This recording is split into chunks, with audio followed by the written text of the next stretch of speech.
out your horodric cubes. This is Fluxtaposed, episode 250, recorded on February 19th, 2019. On the docket today. It's been a while since we've said it like that. The Netflixation Velvet Buzzsaw, Whatchuplayin featuring Moonlighter and hashtag butts. Finally, we will close out the show with Around the Web, What's Around the Web, and that sweet, sweet, awkward finish. So why don't you stay a while and listen?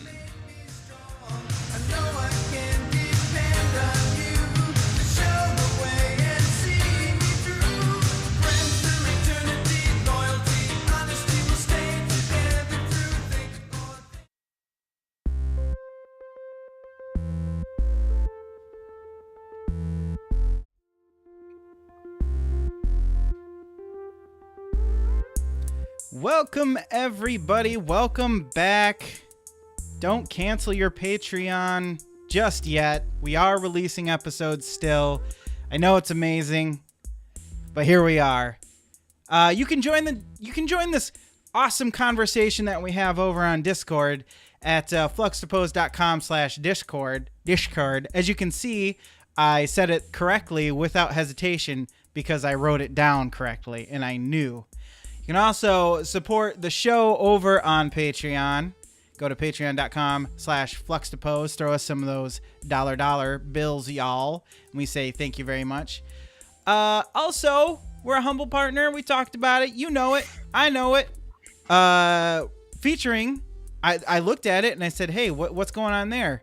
They have a comic bundle featuring like 42 comics or something like that.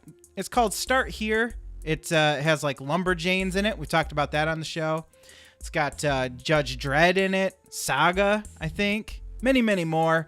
They're basically the first volumes of a lot of different things that I saw. So that looks pretty cool. So if you're saying to yourself, I need more comics to read, just go and do that, dude. And then of course we want to say the Fluxtaposed radio winner is Space Opera. So that will be this month's awesome Fluxtaposed radio theme. And at the end of the month, we're going to do a giveaway. What that is, I don't know. I mean, I know what a giveaway is, but I don't know what the prize is going to be.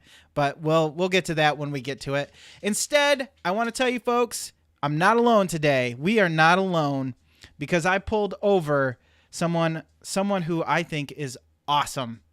And he is making his debut on this show. His name is Josh. Josh, how are you doing? I'm doing good. Thanks for having me. My butt. Yes. You know, it's been a long time coming, as they said in that song that one time. Wait, no, you got another thing coming. I'm getting my comings and yeah, well, close enough, right? Close enough. Yeah, I'll take what I can get. I know how you feel. So you do a board game podcast, but not just board games, is it? Tell us a little bit about that. Oh, well, we do a board game podcast that talks about more video games than Donnie would prefer. You do get a lot of crap for that. Yeah, but it's okay.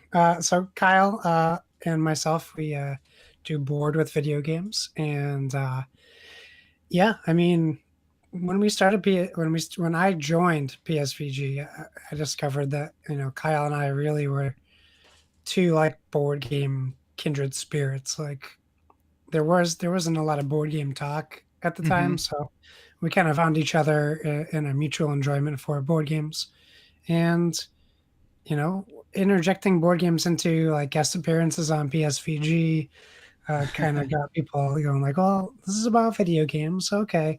So maybe we'll, do our own thing, and we've been going crazy since then, and we just co-joined. We joined the Dice Tower Podcast Network as well. Yeah, I saw that. That's really cool. So that's really huge for us. I mean, it's the biggest board game media out there. So yeah, it's kind of crazy. We're kind of just going with it at the moment. I wouldn't say it's life altering yet, but Yeah, they let us stay with play some video games, which was important to us. Was the first question we asked. Mm-hmm. So we're glad we can do that too. But yeah, I mean, we talk mostly about board games. We do talk about video game stuff, but it's pretty board game focused. Yeah, I would say from me listening, I'd say it's about 50-50 most of the time, which I can enjoy because I feel like board games is a tough topic because it's funny how we talk about how expensive video games are, but board games, man.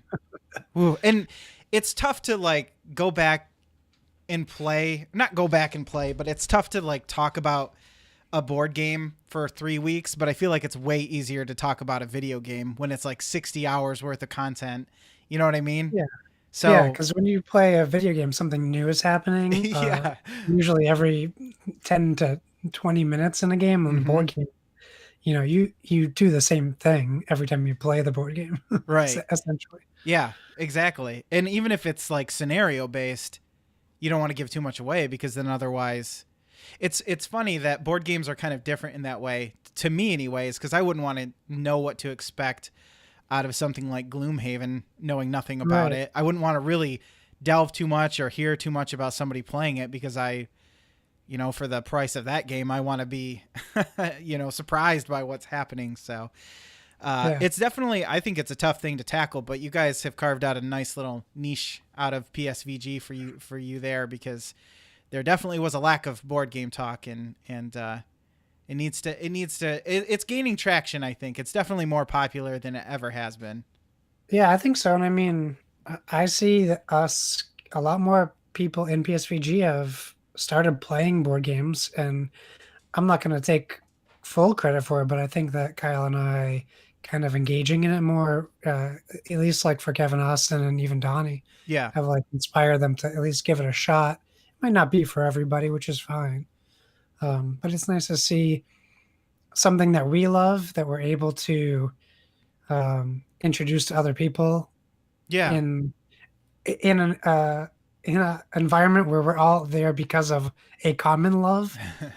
So it's really weird being able to introduce something new to like this group of people who already have the same interests. Yeah, yeah, it does. I mean, it does kind of feel like they go hand in hand, but there are a lot of people out there who play video games but don't. I feel like video games have already broken the mainstream threshold where board games are kind of just getting there, and they're a Yeah. little bit more intimidating too. I find you kind of need somebody to guide you through the landscape right now and figure out where to start. Whereas video games, it's a little bit more Yeah, you can't just walk easy. into a Target nowadays and just buy a board game because it could be something crazy that Yeah, like it's what's not Monopoly or Scrabble. I can't believe some of the stuff that we see at Target now. It's like, wow, they're selling this here. That's crazy, and they're getting their own Yeah. exclusives and stuff. It's nuts. But yeah. Well, anyways, all that said, that's Bored with Video Games. If you want to hear more Yeah. about board games, just go listen to their podcast because they do it a lot better than we've ever tried here. We only talk about the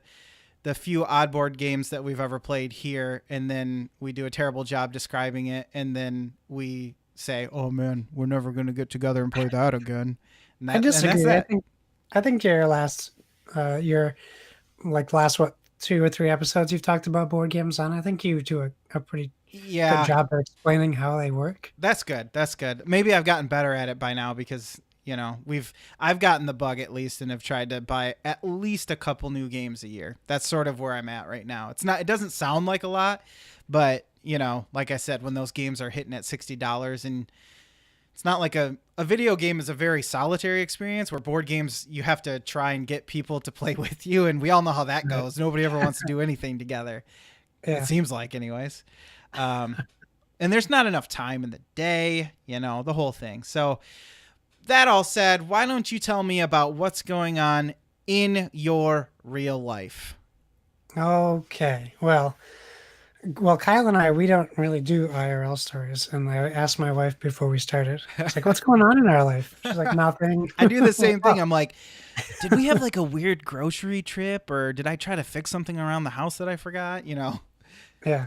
never I'm like, know. "Thanks for your help." So last week we had a first. So we have a son who is, I think, only 2 months older than Aiden, Jason's son. Okay. So they're similar in age, so they're going through similar things. Um, so he's going to be 2 next month. And last week we had our first bloody mess, I'll call it. Oh no. First, baby blood. Oh uh, God. and I don't know that we were prepared for it. It was just he falls down a lot. He's a very active child, so it's not uncommon that he has like bruises on his legs and stuff. Okay.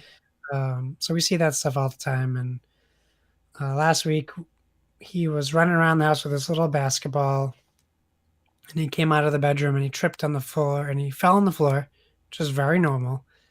And he cries, and we go, okay, well, we'll kiss it, make it better. That's what mom does at least. Yeah. And I pick him up, and his face is just covered in blood, and I'm like, Oh oh, no. oh no. What's happening? So he buries his face in my shoulder, and I'm like, Stop Mom, ruining my shirt. No. Mom, come here. And she's like, what? I'm like, look. She looks, and he turns to her, and his face is all bloody. She's like, Aw. oh my God, into the bathroom. Let's go. And we're trying to clean him up, and he's just bleeding and bleeding. We're trying to figure out, like, is it his teeth? Is it his lip? Yeah. Like, where is the blood coming from? Because it just keeps on coming and coming. And I'm like, Everything on the face is like that. It's like if it gets nicked or crushed or anything, it's just like it's just gonna bleed forever. It's a real oversight in the whole design area of yeah, that. It's just like, where's all this blood coming from?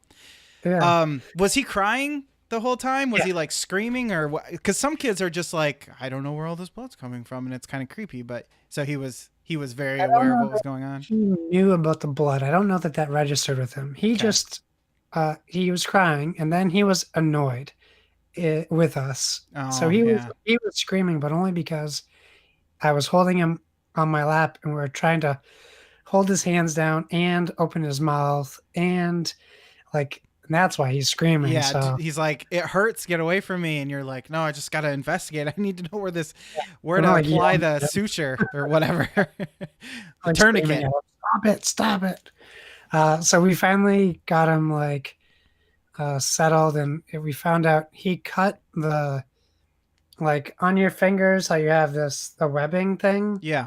Well, he cut the part that is in between your gums and your lip. That Holy webbing cow. that's right Yeah. up the middle. We don't know how the heck he did it. But that's what he cut. So that's why it was bleeding a lot because it was like on the gum line. Yeah. Yeah.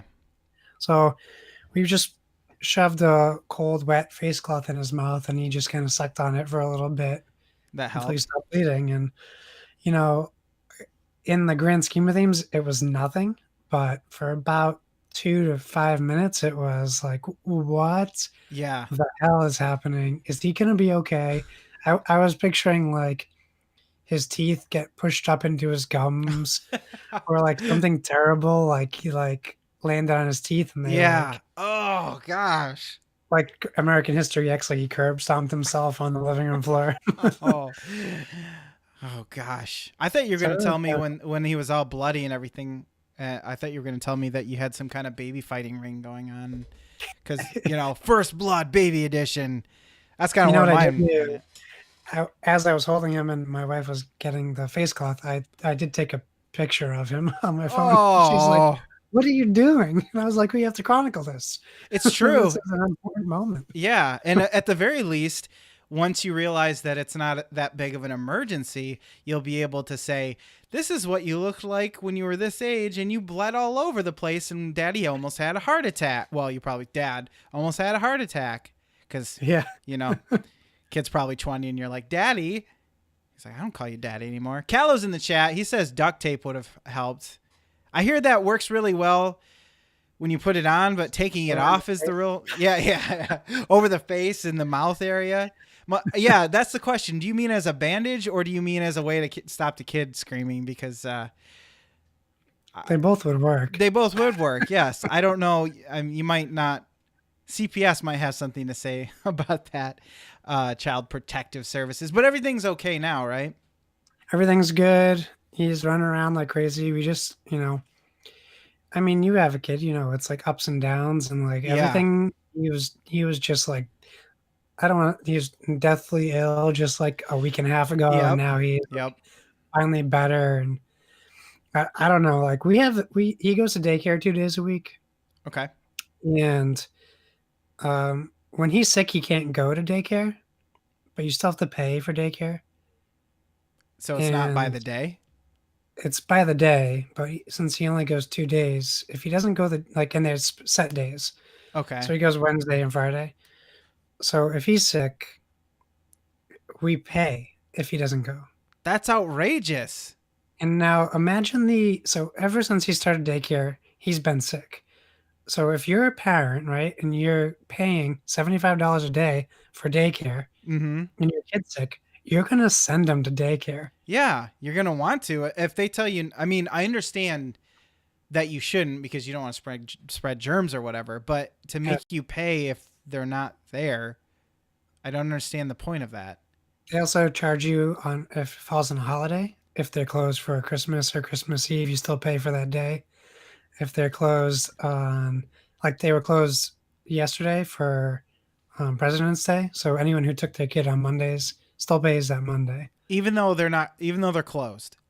Yeah, so I guess like the rationale is, and it kind of makes sense, is they need to maintain overhead, they need to pay their people. So you're paying. They don't want people just to like casually bring their kids in and pay, because then if there's no kids show up for a whole week, they don't get to pay their employees. Yeah, but it So should be like a reduced kind of, rate or something. I mean, come on.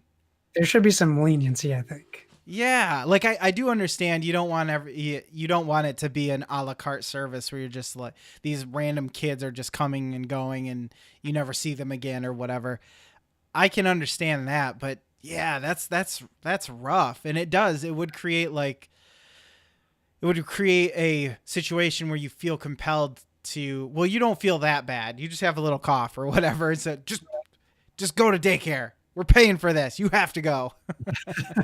I mean, they'll call you if they think he's sick. If he has like a temperature, and you have like 30 minutes to get there and pick him up, which is also crazy, but I get it to Or prevent the what's spread of.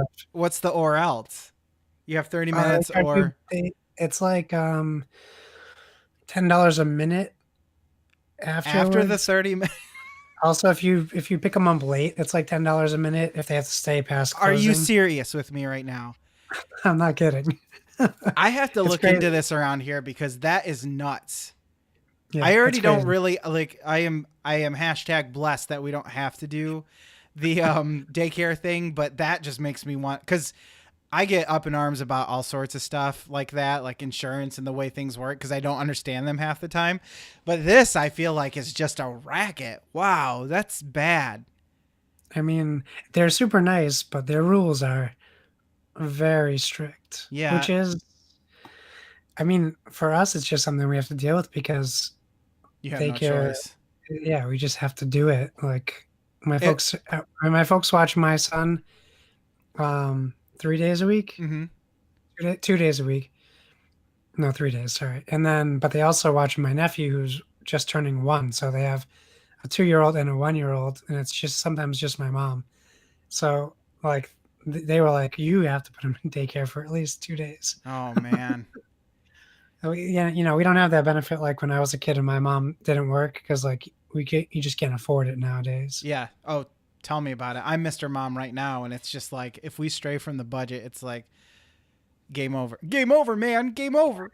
Uh, gosh, that's crazy. I Yeah, I mean, so does it work that way everywhere? Is it just that's how it is pretty much everywhere, or is it this particular place that you know of? I mean everywhere has their own like set of rules. Mm-hmm. We get most places in my like we have to go like 2 towns over for daycare. Every daycare in my city, they don't let you do 2 days a week. You have to do A like full four week, days, 4 days. and it's more So than they're even 75 more a day. strict. They're even like you have to go to the place where their rules are like kind of chill compared to everywhere else, and it's like 2 towns over or whatever. That's Yeah, we nuts. I never leave the knew big this was city, so. go to the small towns, and then they're a little bit better as far as they probably have less kids and to take care of and all that kind of stuff. Wow. You have So, opened yeah. my eyes to the CD. There needs to be a Netflix documentary. As I was saying that, I'm like documentary, not documentary. That's what an unlearned person would say about the seedy underbelly of kids' daycare. Oh, believe me, I'm terrified of that too. Like, I'm like, what do they do to him when I leave? Oh, I know. That's scary. We were just having the chat about my son going to preschool or whatever, or kindergarten, whatever it is, and I'm just like, I suddenly don't trust any other adult at all. Like it's got to be run by horrible people. There's no way this is gonna go well.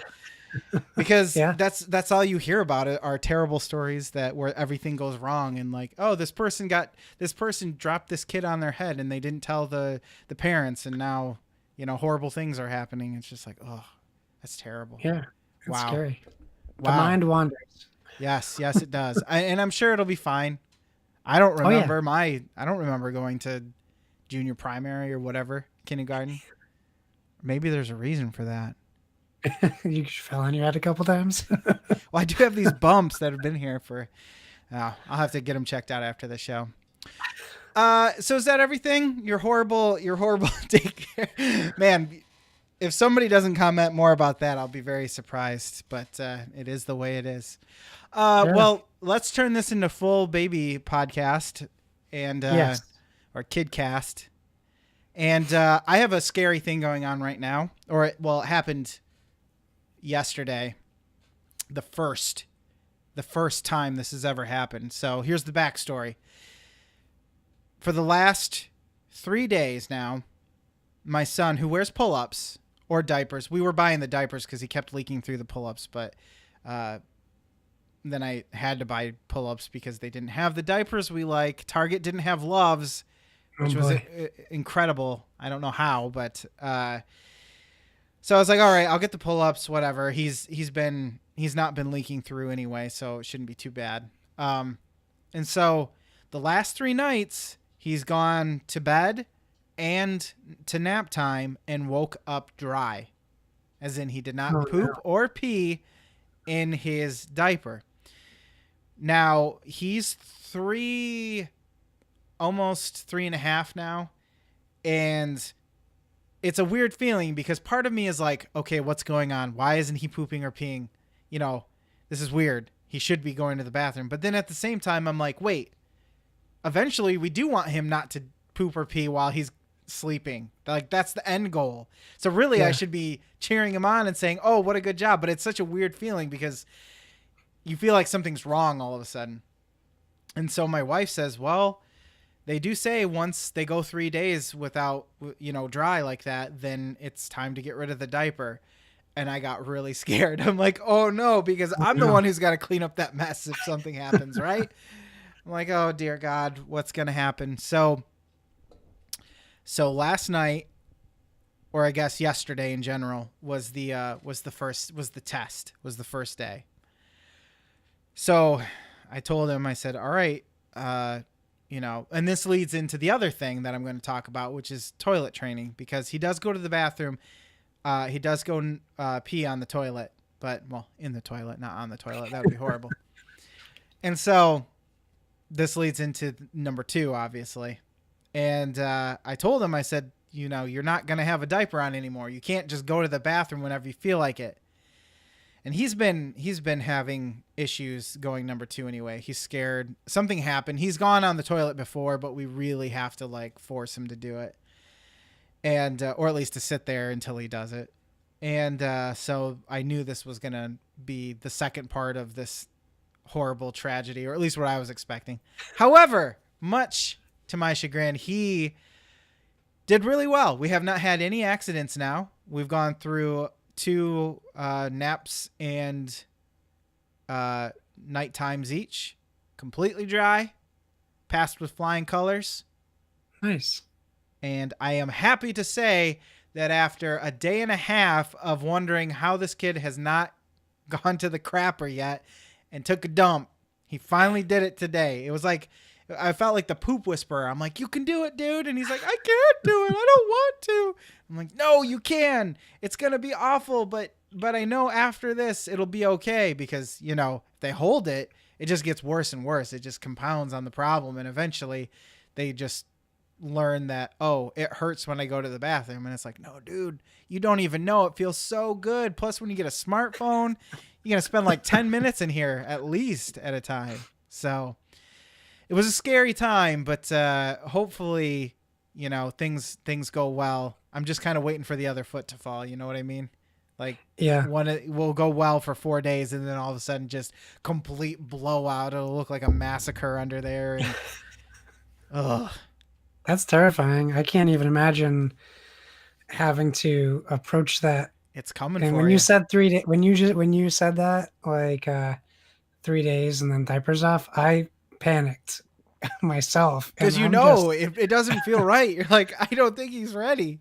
no, yeah, I'm just being empathetic to your cause because, like, I can't picture him a year from now being in that situation. It feels like you're throwing him in the deep end and just saying, all right, learn how to swim. Learn how to not to crap yourself. Here you go. It's like, I don't know. It was just an accident. I meant to go to the bathroom for those last 3 days. I just couldn't, you know. It's terrible. It's terrible. But I guess it's working out for us. So hopefully it continues that way. But I will say this, though. It is so nice not to have to fight him to change. Not fight him, but like wrestle him. He likes to play when we should be putting on pajamas and, you know, changing that diaper and everything, or getting his diaper on for bedtime and everything, and not having to do that anymore is so nice, because it's always an ordeal. It always takes like 5 minutes. It's just like, dude, I just want to either get the diaper off or put new diaper on or whatever. I just want to get it done, and then you can run around. That's all I want to do. That's exciting, though. I mean, I know it's stressful, but yeah, that's when did you transition to a bed? Is he's not in a crib, right? No, it's been a while now. Gosh, I think when he was about 2.5, so about a year ago, I believe. Okay. Give or take. So we're close to having to convert this crib into a bed, huh? Yeah, well, he was ready though. I think the thing is, like, we have a video camera so we can watch him, and he seemed ready because he was I don't even remember what the Like things put were. himself to sleep.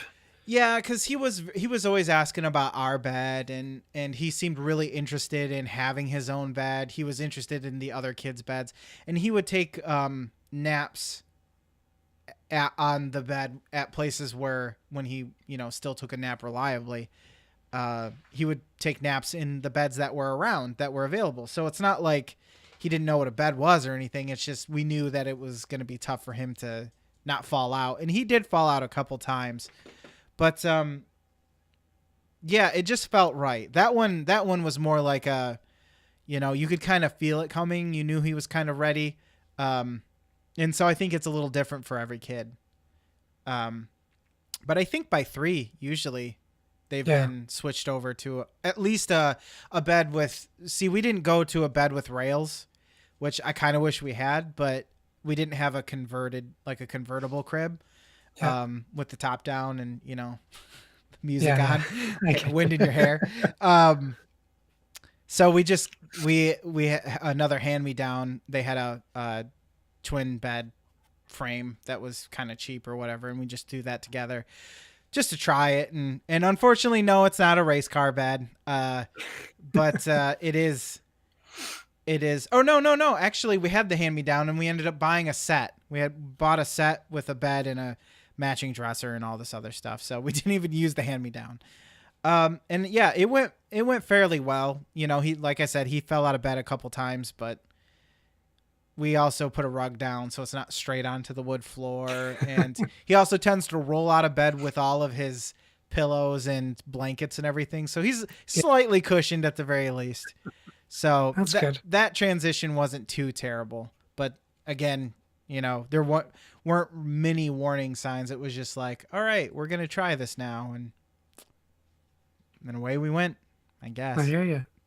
Nice. So, but that's, Legit, not every bed can be a sweet race car bed. That's true. I tried to talk my wife into getting a race car bed, but weirdly, they don't make them in king size or queen size. So we were kind of, actually, they probably do on Amazon. Knowing the world we live in these days, I'm sure you could probably buy one or go on Etsy and have somebody handcraft you one for like $2,000 or some ridiculous thing.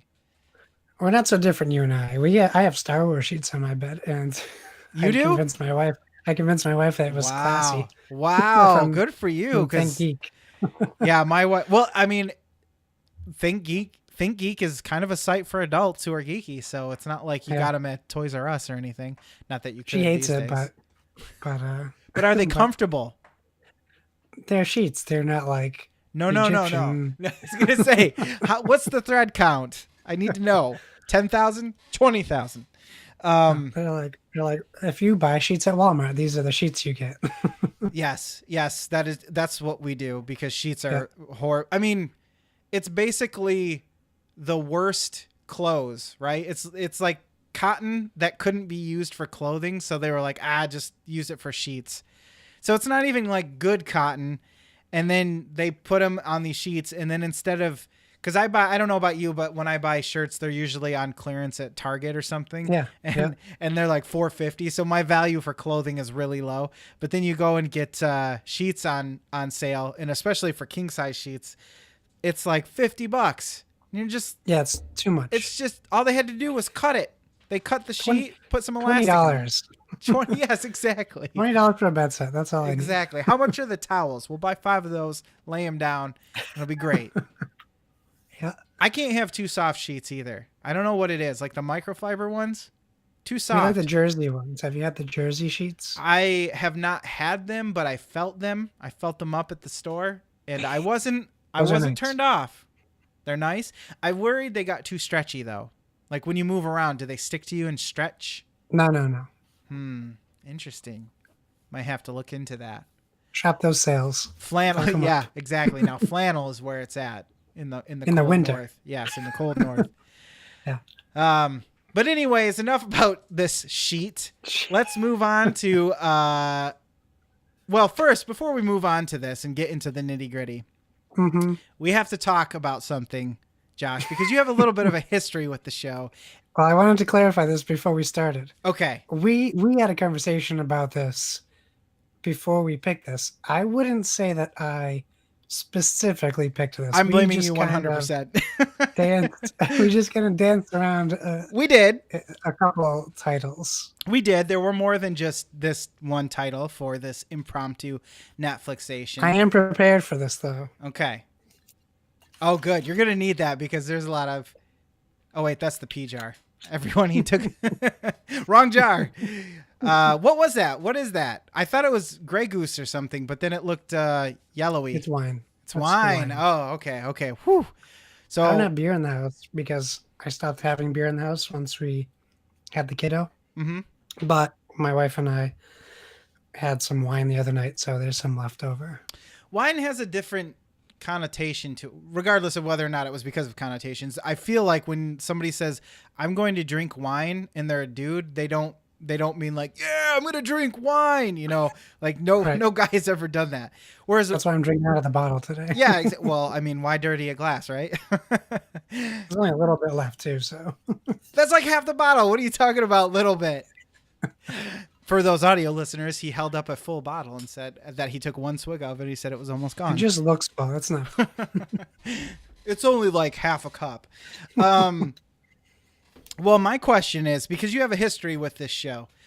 Yeah. An infamous title that you had chosen for Netflixation back when we let some listeners, guide us into the world of Netflixation movies. One that sticks out in my mind is the title that will live on just forever. One? Just the one. Well, the one that sticks out. There are many, but He Never Died. You were responsible. I still like that movie. Yes, exactly. That's the problem. And so we learned after that you couldn't be trusted to pick Netflixations, but we let you do it anyways. Then it's your fault, technically. Well, yes, I did say, what have I done? Because I am allowing this to happen. But would you say, removed from our, poking fun at you, would you say you're a movie guy to a certain degree? Yeah. Yeah. I mean, ever since, I mean, I used to work at Blockbuster Video. I used to work at Yes, Best yes. Buy. I used to shop at Suncoast Video when that was a thing. Did you I go to have film school like, too? Because you sound like, I wanted to go to film yeah, school, but exactly. I was gonna say you sound like um, 80% of film school yeah, students I know. the local state college, they always like ruined all that elective. All the people would pick film class for an elective, so it was always full. Oh You hell could yeah! never get in. Right? So Who I doesn't never. want to watch movies? I tried to take film class and digital photography, but then they were like, "Oh, you need this $2,500 SLR to take this Yep. class." Yep. I'm like, "Well, I can't do that. I'm trying to go to college to make money." I actually have the same So problem with the photography class where they let me take the first one because they didn't really care what camera you had. So I took the first one and it didn't have a detachable lens. And then I got to the second photography class and they were like, I don't even know if you can take this class, but I was already in it. So they didn't have, that dude hated me because I didn't try very hard, but he was a camera snob. yeah, What an they asshole. exist. They They're out do. there. They're out there. Stay far Yeah. away. But So yeah, anyways, I have over 3,500 DVDs. I have oh about God. 1,500 Blu-rays. I have maybe 30 4K I was gonna say, what are you gonna do when you have to buy 4K, rebuy everything at 4K for $30 a pop or whatever, unless it's Black Friday? I don't learn my lesson. All of my DVDs are now in boxes because we just don't have space to keep them on Yeah. display. I had like 50 HD DVDs when that was a Oh, thing. no. You Like might as well bury those things. I'm a big movie guy, but I don't know that. Maybe you could say my taste isn't refined. Like I don't have like specific styles of movies I like. Hmm. Uh, um, and a lot of the movies, while I do enjoy like critical like films and important films, like if you looked at my DVD collection, like I have so many like cheesy martial arts films and like bad horror movies and stuff like that. Like I just kind of enjoy like that was my pastime. Like before I was this much into video games and board games, like it was just all movies. Yeah. Well, you probably dodged a bullet by not going to film school then, because once you know how the sausage is made, you don't want to eat sausage anymore, or you just I don't think enjoy it as much. Um, yeah, I think you're I think that's the important distinction too, because there was just in the PSVG Discord, we were talking in the movies and TV channel, and we were talking about uh, uh, Bohemian nominations, Rhapsody. Bohemian Rhapsody being nominated for some of the Oscars. And then, of course, we got in a fight about, well, and this always gets thrown around. Well, you're just a movie snob. You need to turn your brain off and just enjoy a movie and all that. And I'm like, no, you don't. If you think I'm a movie snob, then I need to keep you away from some of the people I talk to, because you would probably Yeah. fight them. I think most people, like you and I especially, I think even though we may differ on opinions on movies, that's natural. Not everybody's going to like everything. I think we can separate, we'll say a guilty pleasure, even though you don't have to feel guilty about some of the stuff you like, but we'll say a guilty pleasure from an art movie. Like there's definitely a Yeah. difference, and I'll watch both. I don't have to be a snob and be like, well, I don't Well, I watch know we anything. watched last night, so yeah, you can do both. Yeah. So there is definitely people out there like ourselves who can turn it off and enjoy a movie for what it is. So even though we joke about the fact that you picked He Never Died and liked it, we'll give you a Uh-huh. pass. We'll give you a pass because I trust But you. you don't mean that. I do. I do. Because there's Okay. people out there like Dev who think that you should just turn your brain off completely and just consume whatever it is in front of you without thinking about it critically. And how dare you, Dev? How dare you? I know you're listening. Anyways, that was just a personal threat to one of our listeners who will probably never hear that. So should we get to the nitty gritty of this entire thing? The whole reason for this discussion I think we should. I'm really curious to hear what you think about this, because there Me are too. not even just the movie itself as a movie that has been made, but also what is depicted within the film as a community. This movie, this Netflixation, was called Velvet Buzzsaw, which is a Netflix original, I believe, that stars Jake Gyllenhaal, Jelly Boy. Now, I have a little synopsis here for those who didn't watch this movie, and I'm going to read it. It's about 3 paragraphs, and I'll try my best to do it really quickly. So, the film opens by following art critic Morph. By the way, what Morph? Morph? He's not. He's from America, as far as I could tell. Morph Vanderwalt, who is played by the aforementioned Jake Gyllenhaal, as he attends the opening of an exhibit in Miami Beach. Morph is a highly opinionated critic who wields a tremendous power. His reviews often break new artists into the scene. I didn't write this. I just want to clarify that. Also in attendance are gallery owners Rodora Hayes, played by Rene Russo, several artists, Pierce, played by John Malkovich, and other avant-garde patrons of the arts. Josephina, played by Zhao Ashton. I hope I'm saying that right. Probably not. Zawe. That's what I thought, but then I was like, I don't know. Discovers the body of artist Vetril Dees, who lived in her building. When looking into his upstairs studio, Josephina finds a large number of intriguing paintings. Also found were ashes of other paintings. The artist was trying to destroy his own work. But why? Josephina overlooks the reason and takes the paintings to Rodora. Unknown to either of them, the dead artist lived a horrible life, which resulted in a commitment to an asylum. Then a series of deaths start, each related to the stolen paintings. In order to increase the value of each painting, Rodora decides to manufacture scarcity by removing some of them. The person chosen to move some of the paintings meets a gory death. Then the art collector... Eventually, yes. After about 1 hour of the film gone by. Then the art collector, who aspires to get some of the paintings, dies in a gruesome manner. Before long, the snooty art critic realizes that it's the paintings. They truly are art to die for. God, who wrote this? But he is too late. The paintings take revenge on the art patrons whose sole interest in them is using them to make money. Both Morph and Rodora succumb to the sinister canvases. The closing credits are run over the video of an artist who escaped the revenge of the paintings. This thing tells the whole movie. That's what. Spoiler alert. He ignored the monetary value and is merely creating something original for himself. This is all via IMDb. Somebody went to the pain of writing that, and I say thank you because I really didn't feel like it, so I stole your work. What are you gonna do? Yeah, I mean that's basically it in a nutshell, wouldn't you say? Yeah, I mean, I mean, they definitely created a story in their review and in their coverage of the movie.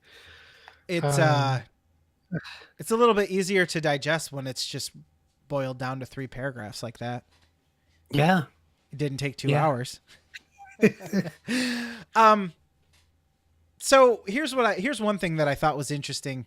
So of course you always start most movies with the typical world, the ordinary world in the series of how you construct a story.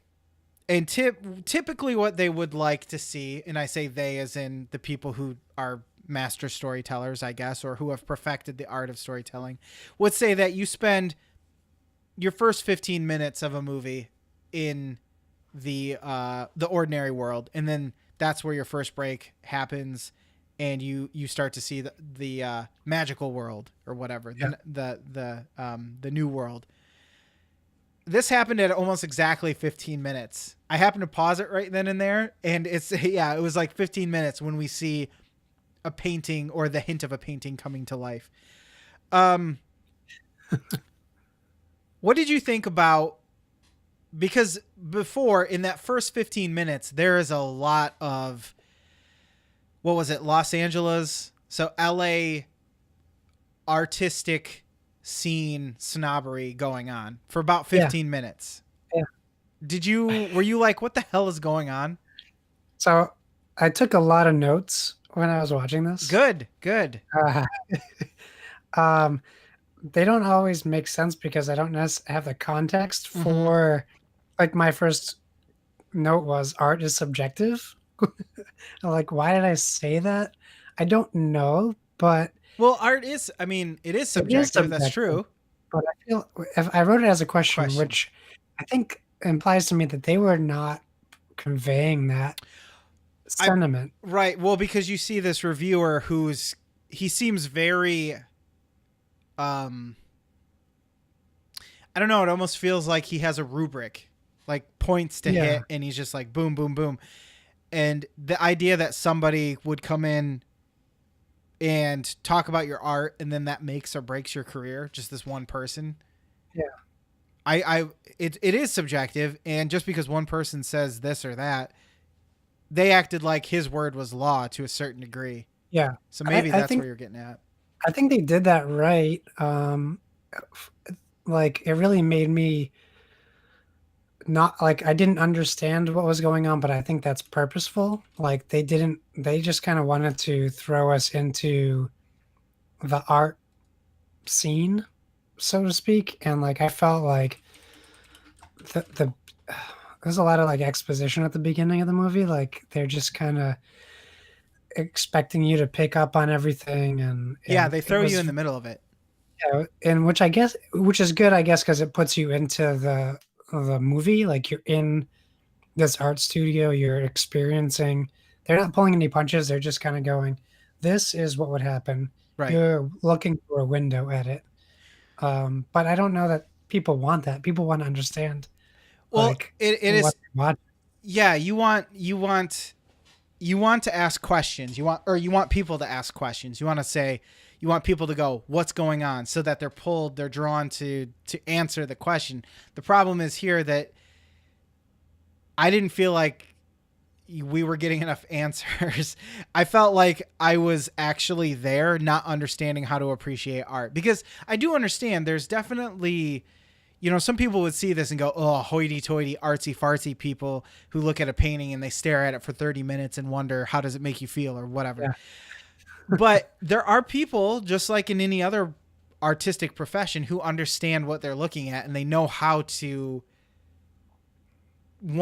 talk about why something's good or bad and how to appreciate something. There is a reason why it seems hoity toity to us, but that's just because we don't speak that language. You know what I mean? right, right. And that's what it feels like here because I don't know what they're talking about. It's like walking in on your significant other, like watching Grey's Anatomy, but in season 6, and you've only seen episode 1 of season 1. So you're Yeah. like, oh, okay, now they're in a hospital, but And what is going on? why are these two people talking in a closet and now they're making out and I thought he was with her and yeah, exactly. Um, it does. I feel like it does get away from that. It almost felt like they wanted to prove a point. Like, oh, look at this hustle and bustle of the artistic community. Look how hoity-toity they are. It almost felt disdainful to a certain degree because all of these characters feel like I wouldn't want to hang out with them. I No. couldn't stand any of them really, and I've Can I been read called you a note? hoity-toity. Yes, please. It says, there are no likable characters in this movie. That's my second to last note. That's true. That's true. Definitely I at the also beginning. wrote, these people would never drink Starbucks. Oh yeah, Every because they every wouldn't. coffee is Starbucks that they bring in, and it's focused. Like, let's watch this person walk in with a tray of Starbucks. You And know, I'm like, Star people would scoff at Starbucks. You yeah, don't bring that to my showroom. yeah. You have to go to the coffee house, on the corner that is mom and pop, and they do cold brew nitro or some crazy crap. Yeah, they press their own cookie Artisanal. cup. Yeah, they grow it out back or something. Yeah, that's a good Uh, point. I only noticed Starbucks the one time when the girl from Stranger Things was bringing it in. Um, and she had like the McDonald's 4 cup holder, and I was like, where? that Nobody's doesn't happen. here. Who's getting all this coffee? It was like nighttime. I also quoted a part when they're talking about the sphere, where they said, "Whatever hole they decide to explore." I found that entertaining. Yeah. That whole thing was in towards the end there was a little sign on the wall when the girl gets her arm cut off from there. And it said, Which made no sense. yeah, it was like my kitty likes to be pet or something like that. And I was like, was that supposed to be, some kind of vaginal reference? What's going on here? So it was a lot of holes, a lot of sexual references. It was very odd. Uh, Yeah, so the first 15 minutes was rough. My first yeah. impression after about 30 was like, this isn't as bad as I was expecting, and I think I would tell most people give it 15 minutes, get past that stuff, and start getting into the relationships of the characters, then it starts getting bearable. Yeah. I didn't feel compelled to turn it off quite yet, but I was just like, ugh, I hope the whole movie isn't like this. You know what I mean? Yes. So let's see. We go from there, and then that's when Josephina, who is completely, I didn't like her at all. She was probably my least liked character. She was Up and the coming girl. art broker. Yeah, yeah, morphs on again, off again girlfriend. Yeah, yeah. Yeah, she was something else. She reminded me of the girlfriend from Sorry to Bother You. Oh yeah, yeah, Um, yeah, yeah. Because like she they were kind like of the same character. yeah, she was kind of floating all except for sorry to bother you, she was a little bit more well developed, whereas here she was just kind of a bee, and I kind of felt bad because I didn't want to think of her that way, but she just I don't know, she seemed very desperate and do anything to get ahead. And she also seemed very needy because she was very willing to move on to whoever whenever it suited her, and it was just like, gosh, you're awful. Yeah, But not even in her sex life, but also when it came to finding these paintings. She's the whole reason that this even started was because the artist wanted them destroyed, and she looked at him and said, I could make millions of dollars off these, which for as much as the message of this movie seems to be you can't put a price on, or you shouldn't put a price on art, you should just enjoy it or whatever. The whole selling of art is kind of against the idea of art, I guess. For all of that, I kind of feel like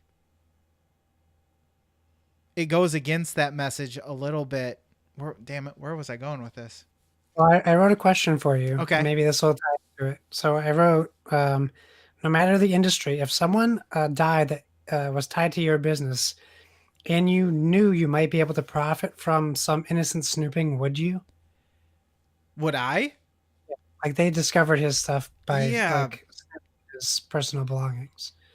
Well, I don't think they made it. Okay, yeah. So let me come back to that. Yeah. Let's put a pin in that real quick.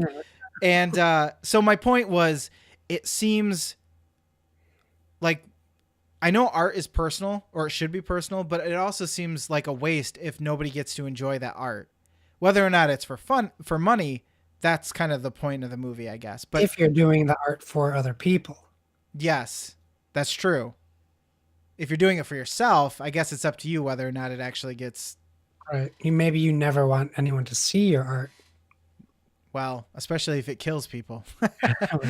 I was going to say, it does seem like they didn't go to a very good, they didn't go to much length to show how much this person did not want them to be released, because it Yeah. was just mentioned by somebody like, oh, they just want him destroyed. But if somebody, you asking me that question, if they wrote it down in their will or something, I think they did say it was in his will. But if I saw that, I don't think I would. I wouldn't Depending, either. I It's moral gray area. I couldn't live with myself. I mean, I know it's not really that big of a deal, and we live in the real world, and nothing probably would really come of it. Obviously, we wouldn't die from a painting. I just have a hard time believing that I could live with myself knowing that I did that to somebody else. You know what I Yeah. mean? Um, and I guess that's probably why she's such a not likable character, but I don't know. It does seem kind of weird to have your message be anti make money off from art, but then also destroy all art or whatever. They found stuff in his like dumpster, right? Well, that was actually one of the scenes I liked. So she goes because they had to make sure that nobody could lay claim on the artwork before they started Yeah. selling it. And so she goes to the place that does this, some legal place, and they said basically she told them the real story, but part of that was they were going to throw it in the dumpster, and the guy was Yeah. like, Yeah. "And you found it in the dumpster, right?" Like that's the story now. So she actually had to go into his apartment because she followed the cat. There was a cat up Right. Right. there, and Right. she heard the noise. So, So if someone killed you, Lucas, what would be the most expensive thing they could quote find in your dumpster? oh God, oh boy. Well, that would mean that my wife threw it away. So it would probably be either my car or my computer because the car doesn't run right now. So I'm sure she would be way too eager to get rid of that thing. So probably one of those two things. What about you? Would it be your board game collection? Because I'm seeing half of it right No, now. she wouldn't throw that out. She likes her. She it would be all my video game stuff, all my or my Ooh, comics. There's probably some valuable comics I have. ooh. I smell a Facebook Marketplace posting on there I know, somewhere. right? Found, found in the dumpster. Nice. Yeah. So I like we played Gloomhaven before I started watching this. Uh-huh. So I came home like obliterated at 1 a.m. and then started watching it. Oh So God. a lot of my notes are new to me. That's awesome. That's awesome. So like I wrote Velvet Buzzsaw is the name of Rene Russo's character's punk band. Yeah, yeah, Was yeah. that movie? Yeah, yeah. What is the point of that? Because it has like the only time that really ever comes up is they talk about she used to be in a punk band. So Yeah. I guess the whole theme or the argument or the story there is that she was living for the music, for the art, and wasn't making really any money off of it. And then something turned and now she's an art dealer or whatever. Yeah. But then, spoiler, her the way that she dies is that her band tattoo, which is a buzzsaw, or which is a saw blade, Starts comes to bleeding. life. I I can't believe wrote I'm what saying a this. stupid ending. That's my last note I wrote. Was what? What a stupid ending. Oh my gosh, right? And I thought it was going to be so much more epic because she has this painting in her house and she lines up with the picture that's on the painting. Like it all comes together. The cat comes, sits by her and everything. Yeah. And then she dies by a tattoo that comes to life on the back of her neck.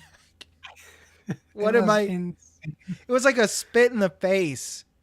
Yeah, it really was. I find with movies like this that are about art itself, because movies are art, video games are art. I mean, can be. I should preface that with can be. I don't think everything is trying to be art, but things that are, and I would include this movie in it, I would imagine. The people who usually write these and make these tend to fall in the trap of the movie, of what's going on in the movie, like the themes of the movie. They tend to also get too embroiled and it feels like they can't take what they're talking about and not take it too seriously. You know what I mean? Like feels like they can't have fun with it. Neon, have you seen Neon Demon? I think that's what it's called. No, with Elle Fanning. I want to see it, but I haven't seen it yet. Oh boy. Okay, so this movie makes that one look good. That movie is so on the nose. Like it's so on the nose about a very similar thing, I remember fashion you and talking modeling. about it.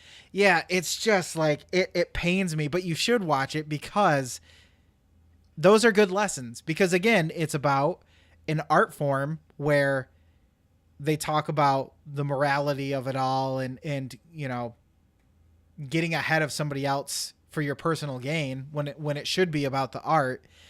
But then the movie just feels so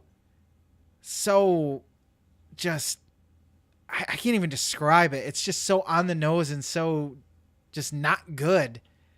Like Yeah. worry about your own art before you start talking about other art. You know what I mean? Yeah. I said art a lot. Art is a weird word when you start saying it a lot. Art. Art. Yeah. Art. But yeah, I feel like these usually fall in that trap of just being like you really have to be good at your craft to start talking about other people's craft. You know what I mean? Especially when it comes to art. Art. Because as you wrote in your drunken stupor, art is subjective.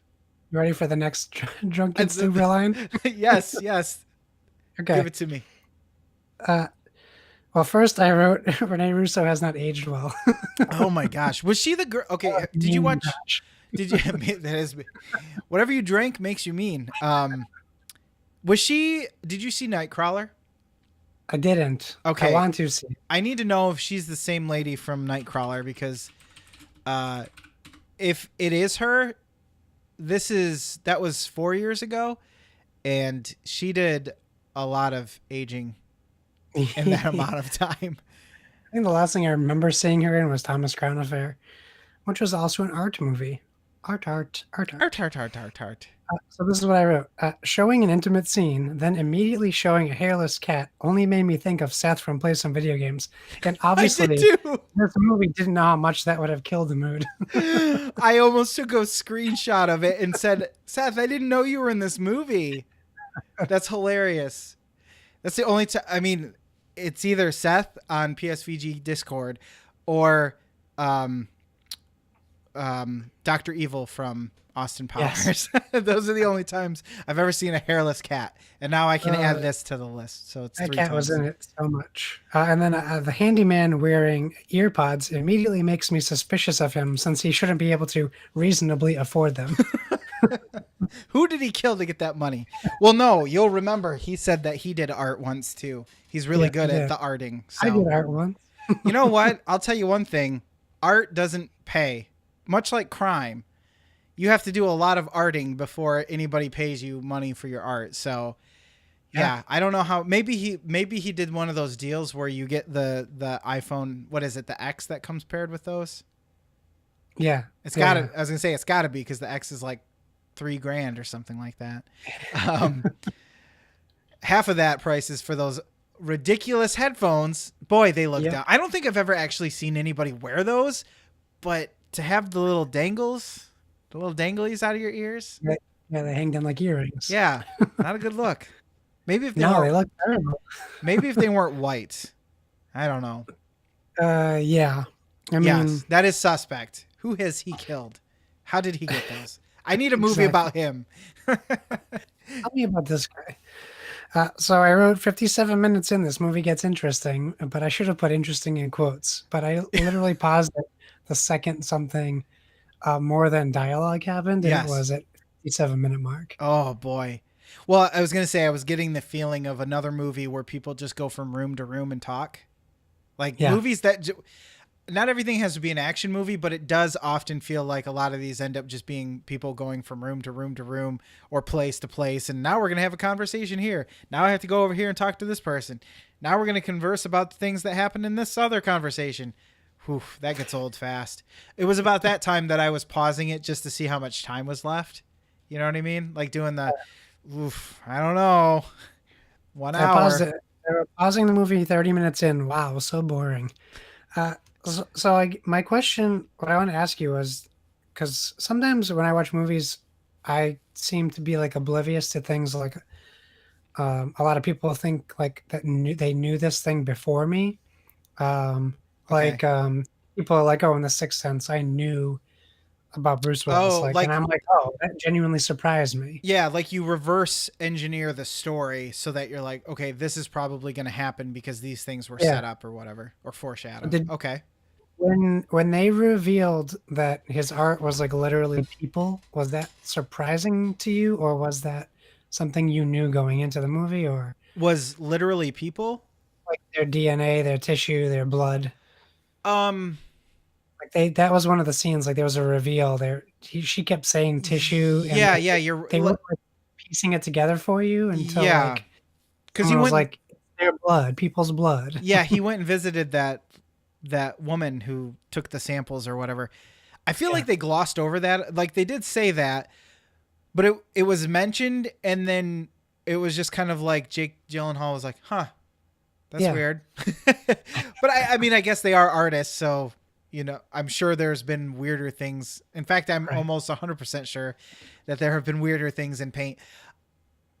I can't say that I was really thinking ahead in this movie. I try not to do that a lot because I feel it ruins the experience when I'm just trying to unless it's like a whodunit or something, I feel like it ruins the movie for me. Just not because I'm always right, but just because I tend not to pay attention. I will say I wasn't surprised to find that out, but I already knew that something was up by that point.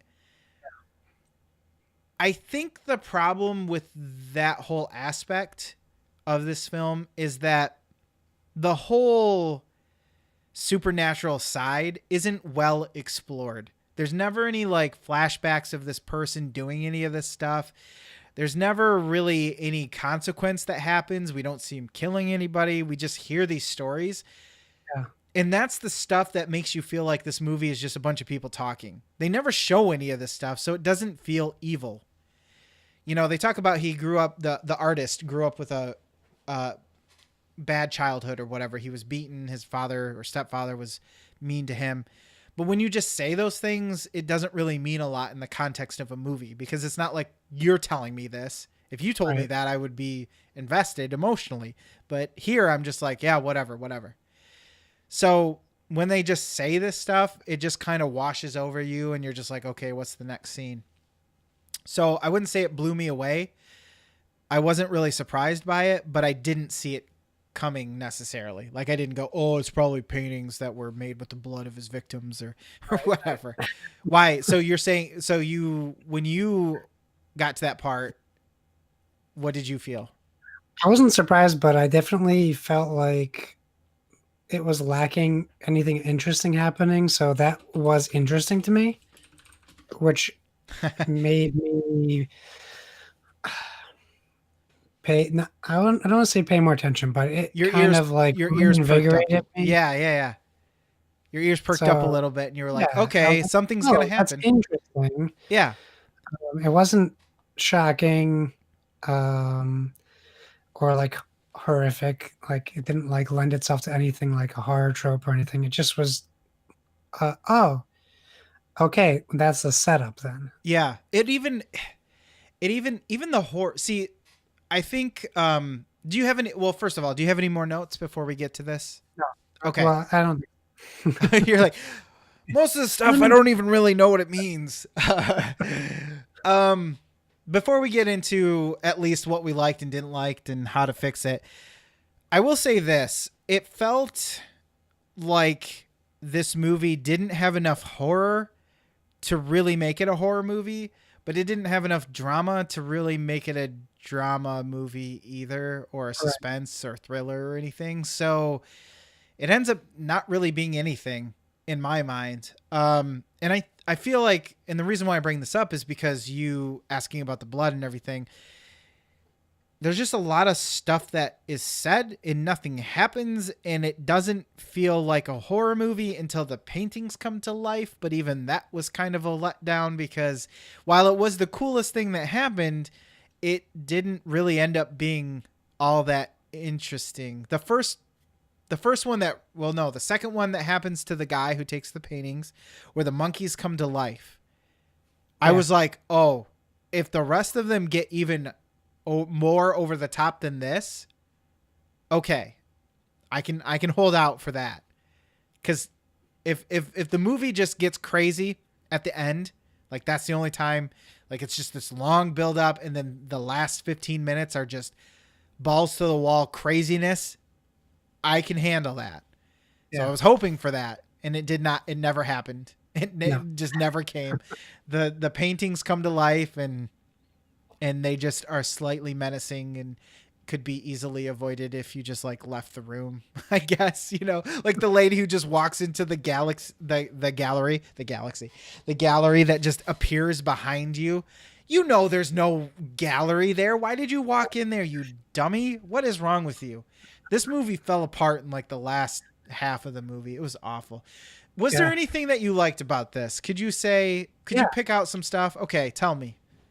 I love Jake Gyllenhaal. His performance was incredible. Like I wrote Jake Gyllenhaal as a chameleon. He did such a good job at basically being Andy Warhol, for lack of, yeah, that's true, like other comparison. But like even like the part where he got his eyes dilated and he's like, I can't wear these. And Yes, like he immediately takes them off and he's like blinded by the headlights of a car. He's like, oh crap, I gotta put these on. Like, those are the character moments I wanted to see more of, because when he yeah, does those, I'm like, I feel like he almost improv that because it needed more, and he is a really good actor. I think he's actually kind of underappreciated a little bit. yes, And in this case, I do think he did a good job. It's just a case of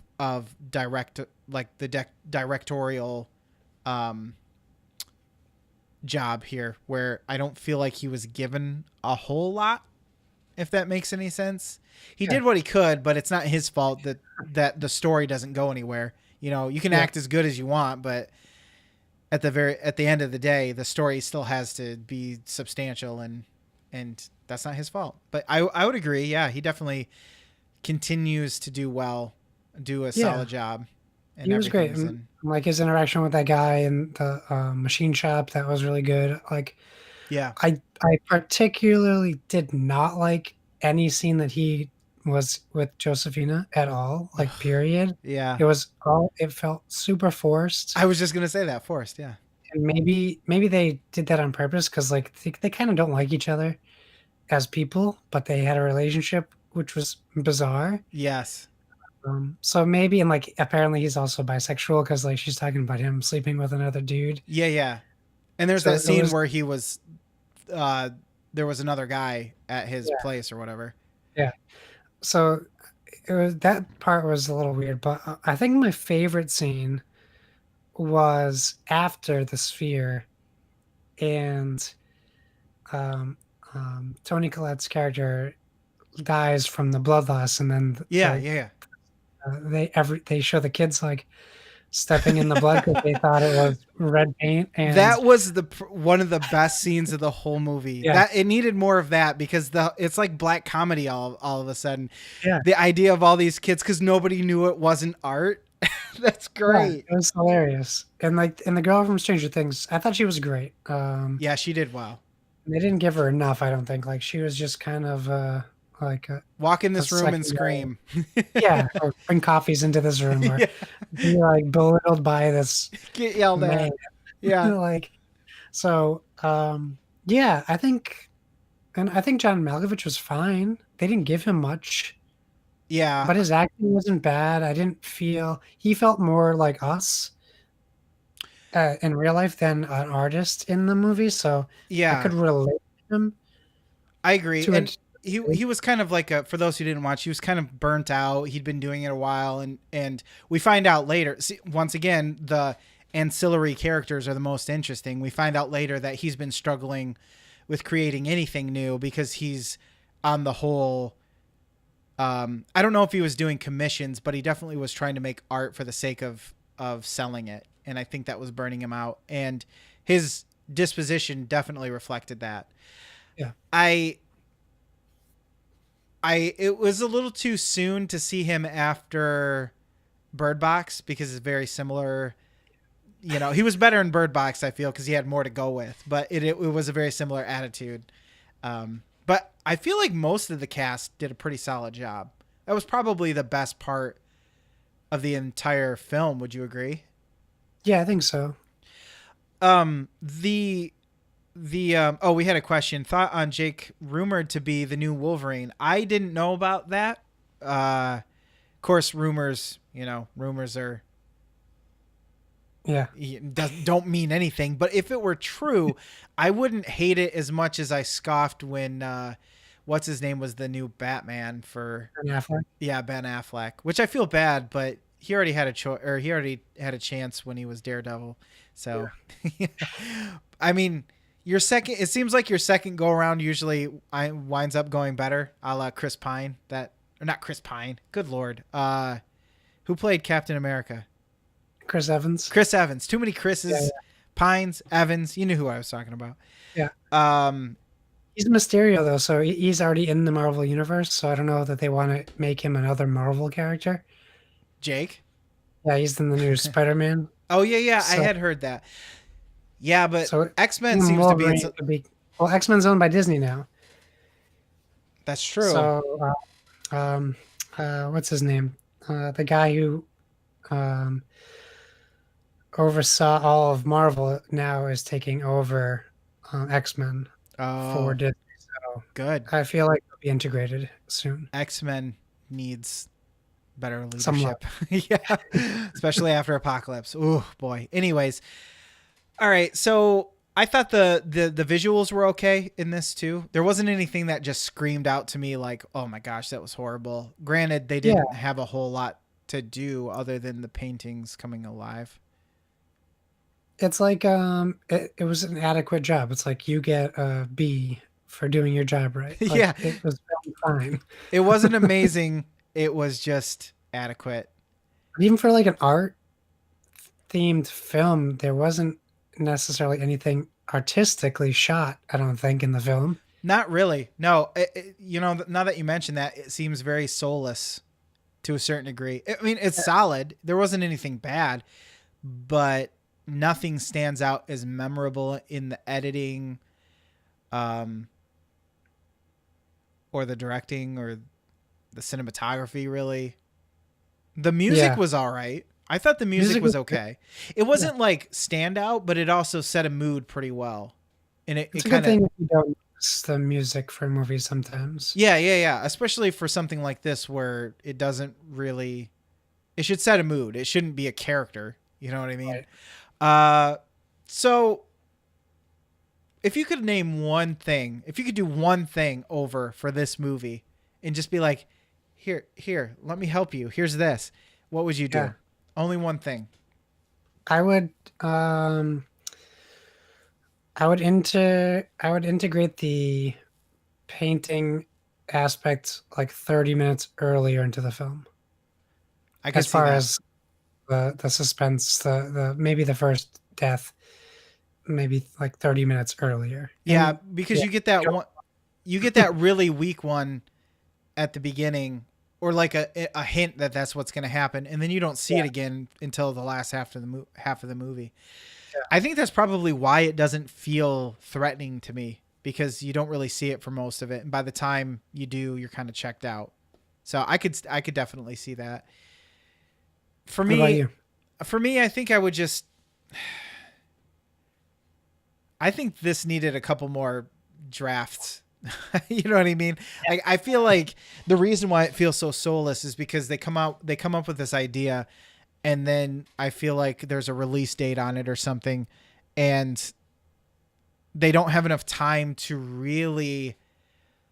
They can get an idea across, and I get the idea. The idea is that we shouldn't pay money for art, or at least we shouldn't covet art so badly that it skyrockets the price or whatever. Art is a personal thing, blah blah blah. But for all that said, and we've talked about this movie really just does not stand out at all. Right. And so it kind of goes against its own message to a certain degree, and it's a shame that it doesn't really stand out on any merit that I can think of, really. Yeah. So for me, I would just recommend, as they say, punching up the story a little bit, because at the end of the day, we're gonna forget about this movie, much like I'll forget about Bird Box. I know that's getting a lot of love, and it's good to see Netflix do somewhat solid movies, but you can't just do movies that are forgettable and expect any kind of return on that. You know what I mean? Yeah, you can't be Netflix and start off with your first movie being Beasts of No Nation and then pump out 100 other subpar Yeah, original films and expect to stay on top. Like yeah. especially starting at such a high level. It just feels soulless. Yeah, I agree with For you. being art, it's not very artistic at all. So, would you recommend this movie? Would you say at the very least there's something to be learned about this movie by I watching it? said to my wife, I can't believe after he never died, I'm gonna have to go on to Fluxtaposed and talk about this movie. So no, I would not recommend this movie. Now you're not being strong-armed to say no.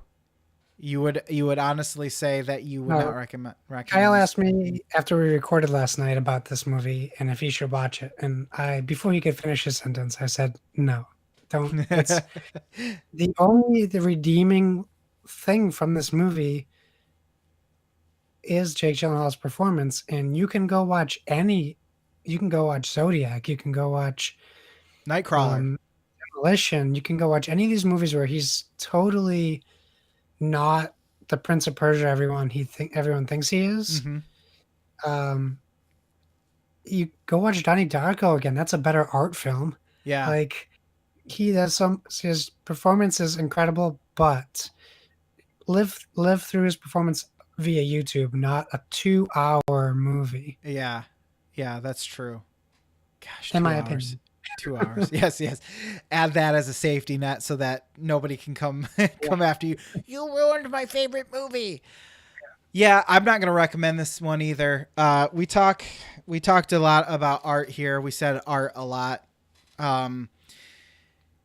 Art is supposed to make you feel something after you're done consuming it, right? You're supposed to look at this thing and you're pondering about it. You're thinking about it. You go home, you take a shower, you're thinking about what you heard, what you saw, what you looked at, what you watched.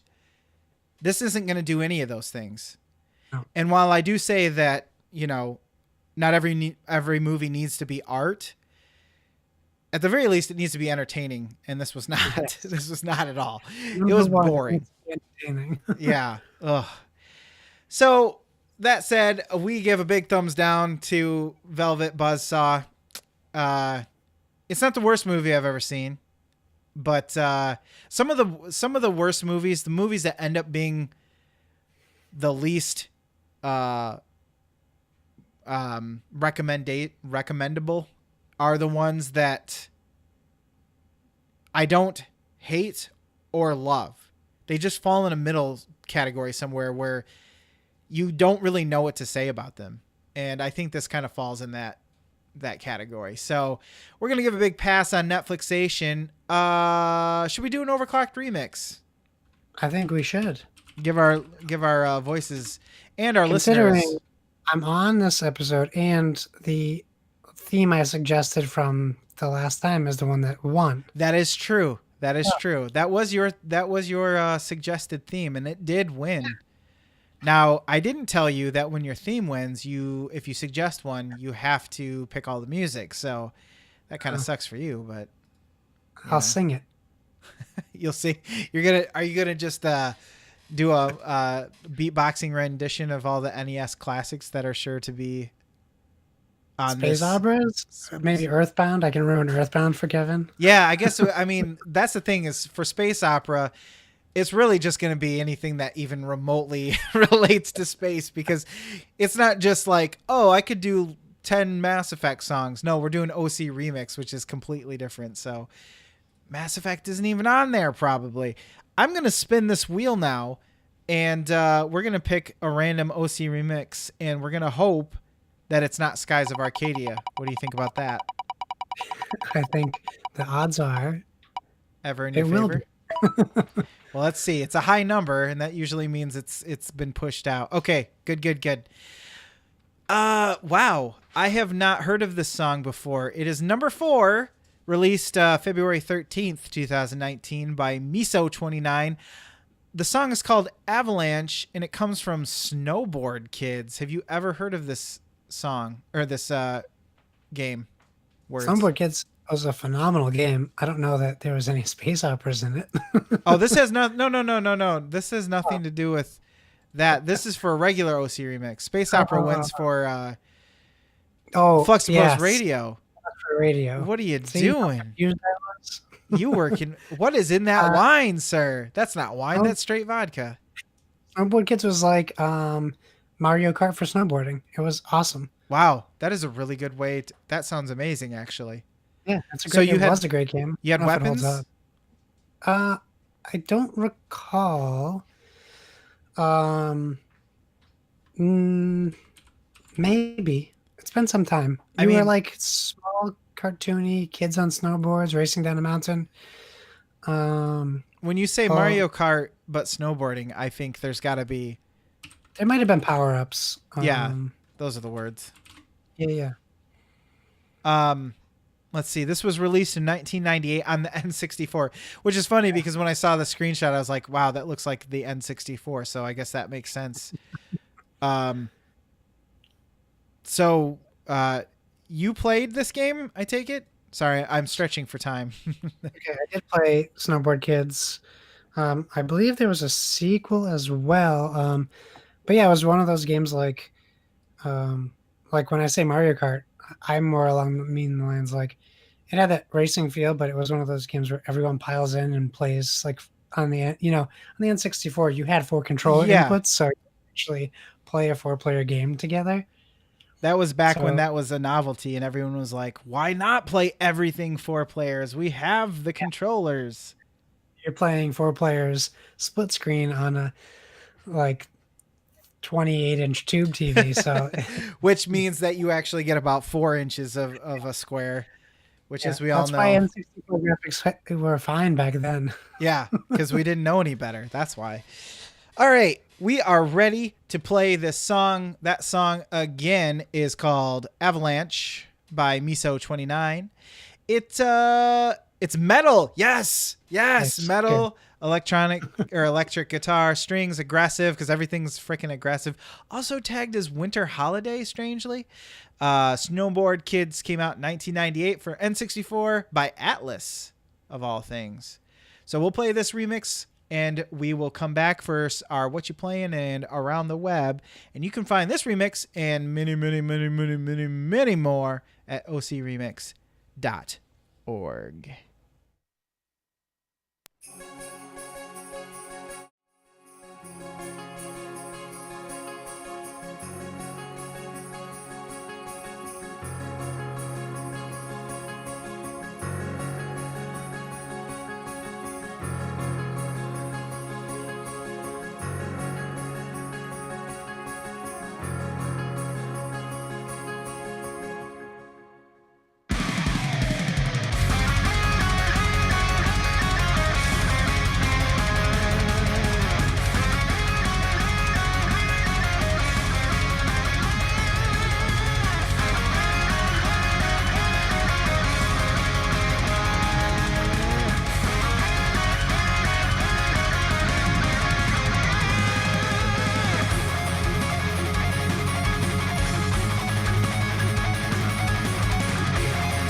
Wow.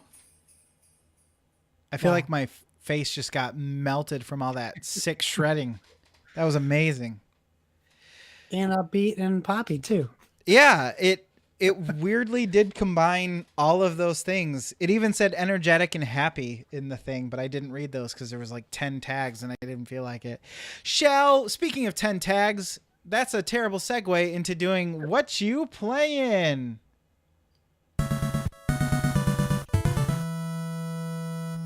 Contrary to everyone's thinking right now, we are going to do lightning round what you playing, sort of, to a certain degree.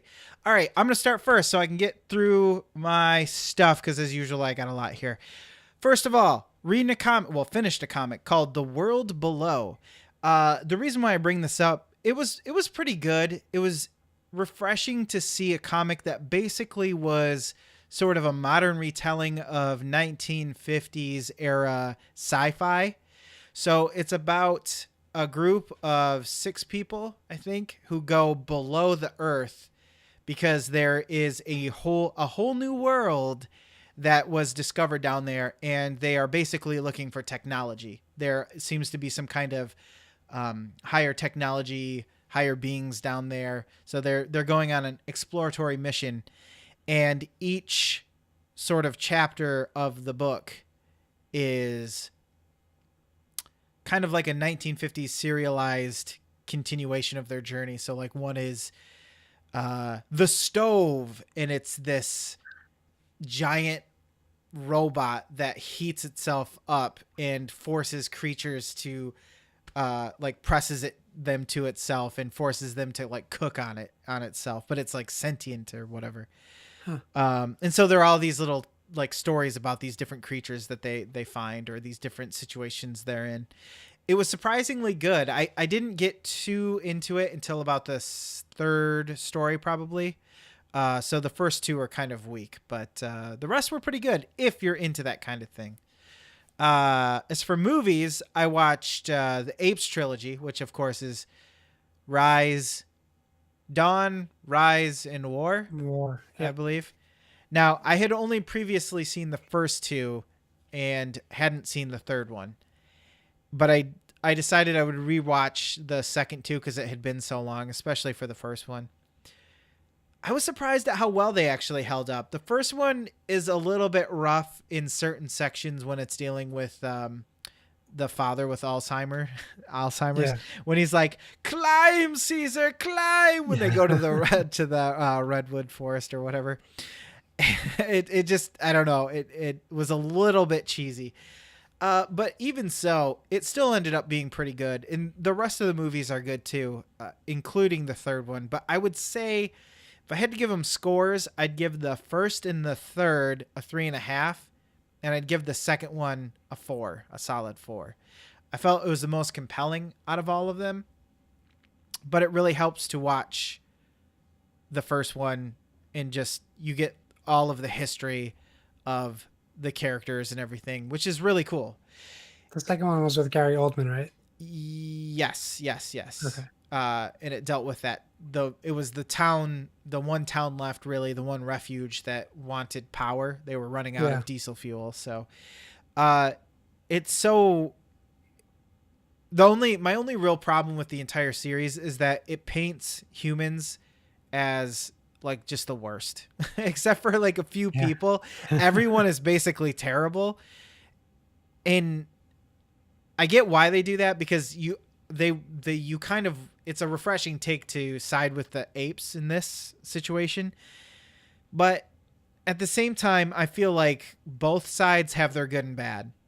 And I would have liked to see a little bit more good with the humans. I feel like we just kind of got shat on. And it's sort of like the problem that you see in most movies, where if it's not a military movie, if the military shows up, they're almost always the bad guys. Yeah. Well, they put you in the spot of a good ape, but you're like in the viewpoint of the good ape. So all these humans want to kill you, but also you have literal bad apes in your side of the war also. So Yeah. you're like in despair for all of the movies. Yeah, that's true. There's no one on your side. Yeah, that's a good point. If you're Caesar, you know you're going to get betrayed at some point, and if you're the Yeah. humans, you know you don't have anybody to root for really anyway. So it's kind of a lose-lose situation to a certain degree. I don't know if they were supposed to set up the old trilogy, either of them, but it definitely kind of ends. Spoiler alert, I guess. Kind of ends at that junction. It never really crosses over into any other ground that any of those broke into. You know what I mean? Yeah. It's only, I would say, probably 20 years removed from the first movie to the end of the third one. So, you know, they're not quite humanoid. They're not like walking around with a bunch of technology or anything. But either way, still good. Pretty good action movies and shot really well. There's parts in this movie that kind of give you chills. You see one of the apes riding on horseback running from the war that's about to break out, or, you know, certain things like that. And it's just shot really well. And I appreciate that. You got to check out the video game. Video game? The Yeah, one for PlayStation? Not well, the most recent one. It's done like a Telltale game. Where Really? you're playing the apes in between 1 and 2 maybe, or 2 and 3. I don't remember, but you're playing the son of the king of the ape people, and you have to like make these the whole game is a cinematic movie essentially, all motion captured, but you're making decisions like Telltale, Oh. where your brother wants to be more aggressive and your father wants to be more reserved, and you have this kind of like dumbfounded other brother who is like a screw up and he can never do anything right, but he's a coward. So like it's very interesting and it's well done. And I want to say Andy Serkis also mocapped it too, but it's called The Last Frontier. Yeah. I was just looking it up. It looks pretty good. It came out in 2017, so not really that long ago. I'd never heard a freaking thing about this game. That's so weird. Yeah, they didn't do a great job promoting it, but I have it, and um, from what I've played, I haven't finished it yet, but it's been very interesting. And there's even human chapters as well. So you Oh, also get to play as the humans who are trying to protect themselves from the apes as well. interesting. Yeah. Interesting. Man, well, time to add that to my wish list. Just going back into the stereotype that I never play a new game. Here's a 2-year-old game you haven't played. There you go. One of the most amazing things happened to me last night, Josh. I watched What a is that? movie. I co-watched.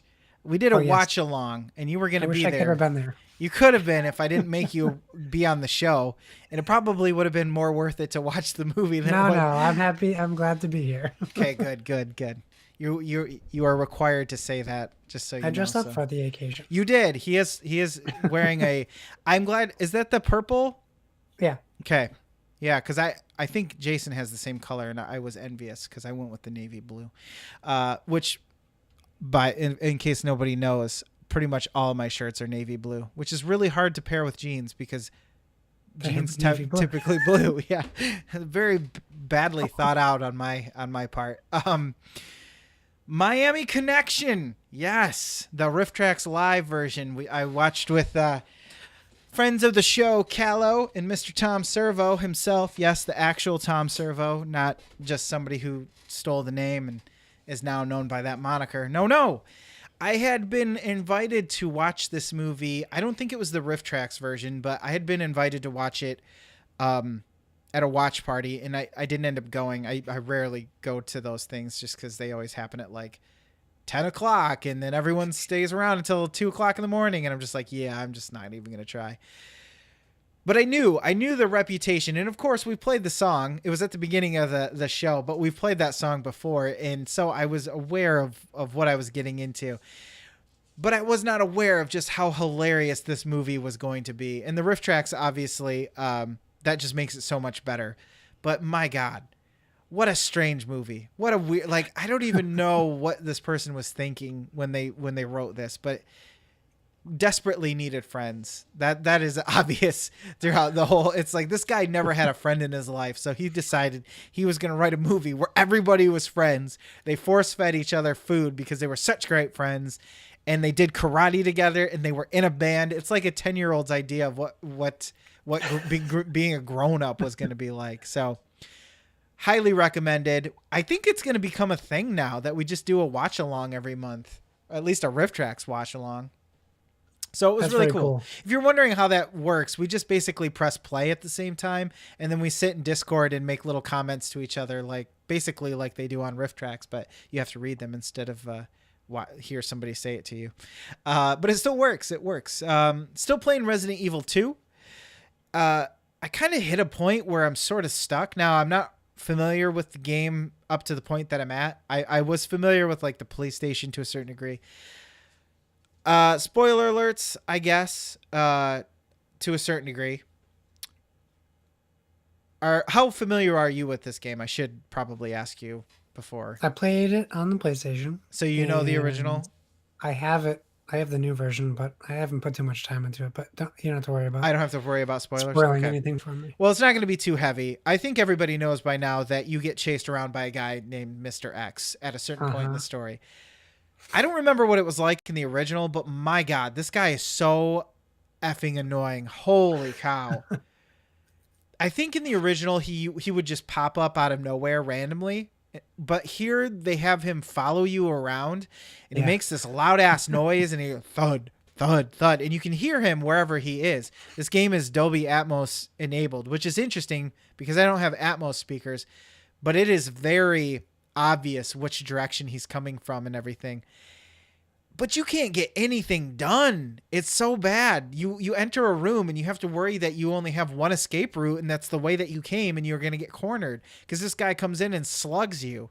I'm playing as Claire, and he doesn't care that I'm a woman. He just wham, gives me a right to the moon. So annoying. Can't get anything done. But I also understand that's part of the game. The real problem is that I am stuck where you have to get the key card for the parking garage so that you can get you can save this girl who's captured by the chief of police. And I don't know where this key card is, and I'm kind of doing other stuff, and I'm kind of at that point where I'm like, I've been in this room. Where are the rooms I haven't gone to? How do I get into them? Where the hell is this key card I need? That whole thing. So the beauty of Resident Evil is even if you've been in a room, it doesn't mean you've been in a room. Right. Well, and that's one of the things that was nice is that they did. Really, Cody? He just chose this time to apparently start messing around with his bone, so to speak. Is that if you've searched the whole room and you find everything, it will tell you that you've found everything in that room. It highlights it a different color from the first game. Yes. And I kind of like that because then I don't feel like I have to go through every room and just do that thing where you just kind of slide along the edges of the room. The button every time. Yeah, exactly. It's like, where is everything? So I do like that. It's just, I kind of hit a stopping point because my last game I'm going to talk about is Moonlighter. And I got this from the library, so I don't own it, but I've been playing it. It's got its hooks on me. So I've been playing this much more now that I'm kind of stuck and just need to reset a little bit before I go back to Resident Evil. And you've heard, most people probably listening have heard Jason talk about it. It's a game where you play a shopkeeper who actually delves into dungeons himself at night to find artifacts to take back to your shop and sell. And that is a really awesome game loop. I really enjoy that because I kind of like the sim aspect of it where I'm making money by, selling this stuff. But I've kind of hit a wall. I'm at the second dungeon out of 4, I believe. And I've kind of hit a grind wall where I need to get some money, get some stuff. Because the problem is some of the stuff that you sell also upgrade your gear. So you want to get money and you want to make money and you have to spend money to make more money. But you also don't want to sell the stuff. What are you doing right now? Quit. Stop it. He's trying to eat a piece of candy on the floor. My gosh. So anyways, he's done now. Ooh, piece of candy. Basically. What a weird You crazy dog. You crazy dog. Um, but so you have this weird thing where you want to sell everything you find, but you also have to hold off on the stuff that upgrades your weapons and stuff. So you never know how much money you're actually going to make until you get back, see what you have. There's also a cool mechanic where stuff that you pick up has to go in certain slots in your inventory, which is kind of an interesting thing because you're not just picking stuff up. They've been cursed. So some of it has to go to the very bottom of the list.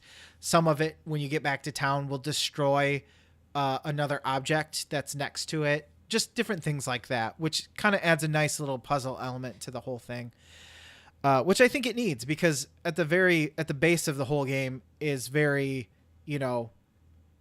repeated. You're just doing the same gameplay loop over and over. And really the only thing that's changing is the progression that you make from the next dungeon to the next. So, but that said, it's not overstaying its welcome yet. I'm really enjoying it. So, right now I have positive things to say about it. I just don't know how long that's going to last. Will it be interesting for 4 dungeons? I don't know. Right. I don't know. But, right now I'm liking it. It's clicking with me.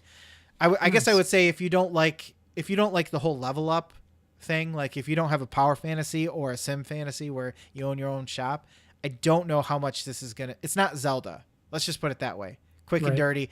It looks like Zelda dungeons, but it isn't. It doesn't play like Zelda at all. So just keep that in mind. Not really much of a story either. That's it. Cool. That's all I've been playing. So, Joss, what have you been up to? Okay. Well, I'll skip the board games. If you want to hear about the board games I've been playing, go listen to my podcast. Wow, look at this guy. Smart man.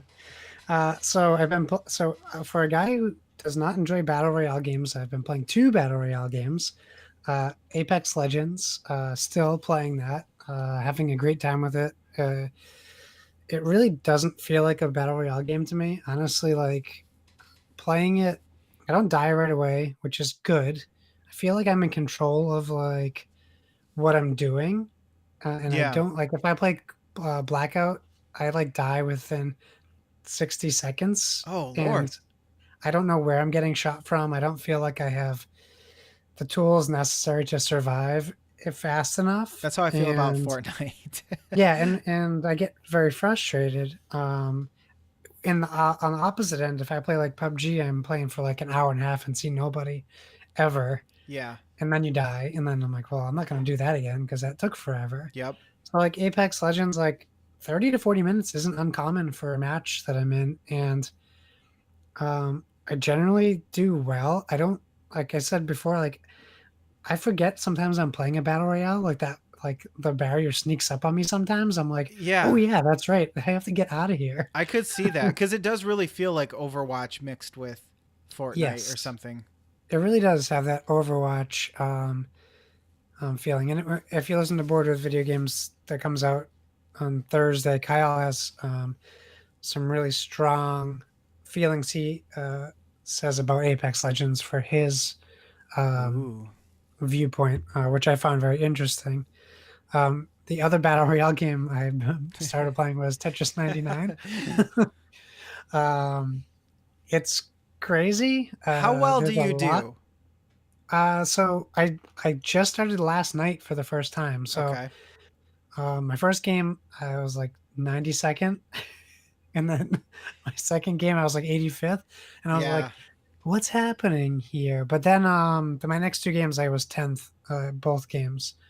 Wow, that's a big change. Here's what I found to be true for me. I'm not worried about the people on the left or right. Like you can move like your analog sticks and it changes the cursor. I don't know what that's doing, so I don't bother with it. Okay. I know you score points for lines, and those points are thrown onto, I think, whoever's screen your cursor's on of the people left. Well, I know if you just use the right thumbstick, you can just pick, like for instance, I pick people who are attacking me a lot of the time, which I think is part of the screen, right? Yeah. Which I think that just auto does it, but you can also tap if you're playing handheld. Physically pick someone. Yeah. So like when I typically play Tetris, I purposely try to build up enough blocks to get Tetrises. Mm-hmm. You can't do that in this game. Yeah. Your goal needs to be single lines, always at the bottom, no nothing higher than 10 lines or you're screwed because people see that. Yes. Somehow they're able to focus on you a lot quicker than I'm able to focus on them. So I just put my head down, so to speak. And then once the game really starts speeding up, and that's like after it crosses the threshold of only 50 people left, it slowly starts picking up speed. Mm-hmm. So it's to the point where it's like playing original Tetris on level 99. It's just dropping, dropping, dropping, dropping, Yeah. dropping. So that's really what gets me more than the people. And then eventually people will just fill your whole screen up because it's you and 11 people left. Right. There's They're only all so many targets, and it seems yeah, like a lot of people are just pile on the same person or whatever.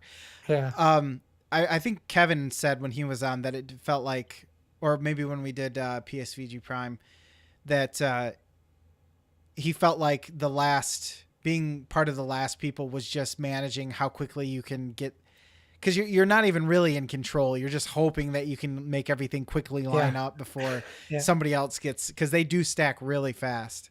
Yeah. It's fun though. I had a good time. I don't know that it's gonna last. Like I'll play it. It's free, so I'll play it for a little bit. Yeah. But I don't know that I'll play it a lot. It's kind of a palate cleanser. You know what I mean? Yes, And until absolutely. another palate cleanser comes along, it's kind of the best you got on the Switch, I feel like, unless you Yeah. own a game or, bought a game for that purpose. So, Yeah. If you like Tetris, you can't go wrong. I started Far Cry New Dawn. Um, I played just the intro. It's awesome. I loved Far Cry 5, so it's more of the same, but I would argue even prettier. okay. I saw your screenshot. I thought from Yeah. Far Cry Dawn. Now, that is a standalone, but it takes place after the events of the fifth It takes place Far Cry. 6 years after the Far Cry 5 ending. Okay. Because that one is Um, almost to the threshold where I'm like, it's almost $20. I'm just about ready to bite on yeah. Far Cry 5 while everyone else is like on to the next iteration. Yeah. Terrible. Late to the party. I think it's 6 years. I'm second guessing my math, but I think they said 6 years in the intro. A lot of stuff went wrong in Uh, 6 years yeah, based well, on a the lot of video. stuff changed. Um, and then the majority of my time has been in Anthem, being that I have EA access. I have the 10-hour early access trial, Yes. and Curious I to played. see what your thoughts are. Kyle and I were talking, and we didn't know if we were going to get it because from the demo, we didn't fall in love with the game like everyone has been. Yeah. In fact, I thought after the demo, I didn't think I was going to get this game. I was Whoa. reserving my judgment for the trial, at least not like right away, not like a Destiny purchase. Yeah. Um, so I downloaded the trial. I played the intro mission, which I really enjoyed. My biggest worry was playing the game solo. Like Destiny 2, Destiny 1, I played mostly solo. The Division, I played solo. Even though these games are kind of meant to be played with more than one person playing. Yeah. Um, so that was my thing. So they automatically populate 3 people into your game. I was like, okay, I'm not going to use voice chat with stranger dangers. So I have no interest in hearing what they have to say. It's going to be a, 12-year-old kid or whatever Yeah, because anyways. the internet is a bad place and people don't willingly want to be there. They It's have going to to be there. it's going to be a 12-year-old kid and some dude smoking pot. Yeah, That's it's always what it is. exactly. So I wanted to see how that felt. It felt fine. I didn't feel hindered by anyone. There's definitely some kinks the game still has to work out. But me playing the first hour of the trial made me buy it. Well, convinced me to Wow. buy it. So I bought it. Wow. Playing it more, I'm still enjoying it a lot. But here's something I will tell anyone skeptical, um, and anyone that may have played Destiny 1, that I can tell you this is going to have the same problem Destiny 1 had. When you Okay. play Destiny 1, it's a shared world game.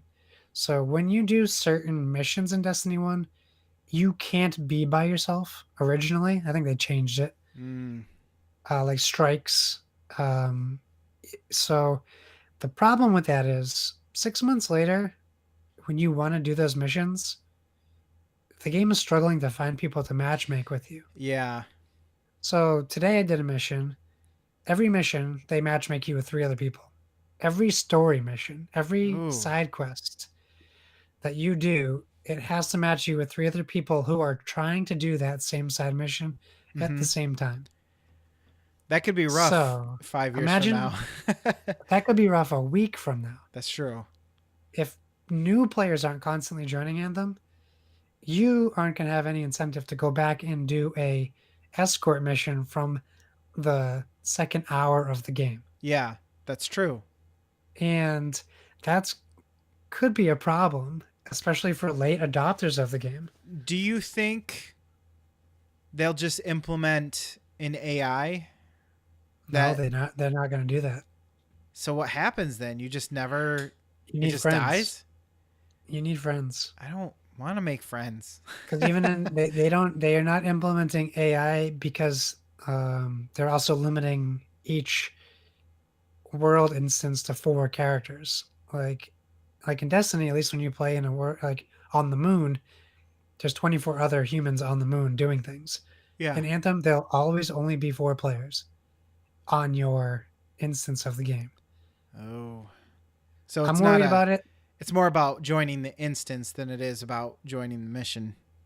Right. Or mission But, based. but well, all those people are doing the same mission with you, unless you do free roam, and that you're just in that environment with people. Mm-hmm. But even today, a game that is just in the trial, I started a mission, and it couldn't match me with anyone starting the mission, so it dropped me in the middle of a story mission. So I missed the first half of the story dialogue of the mission. That you've never experienced before. Right. Ugh.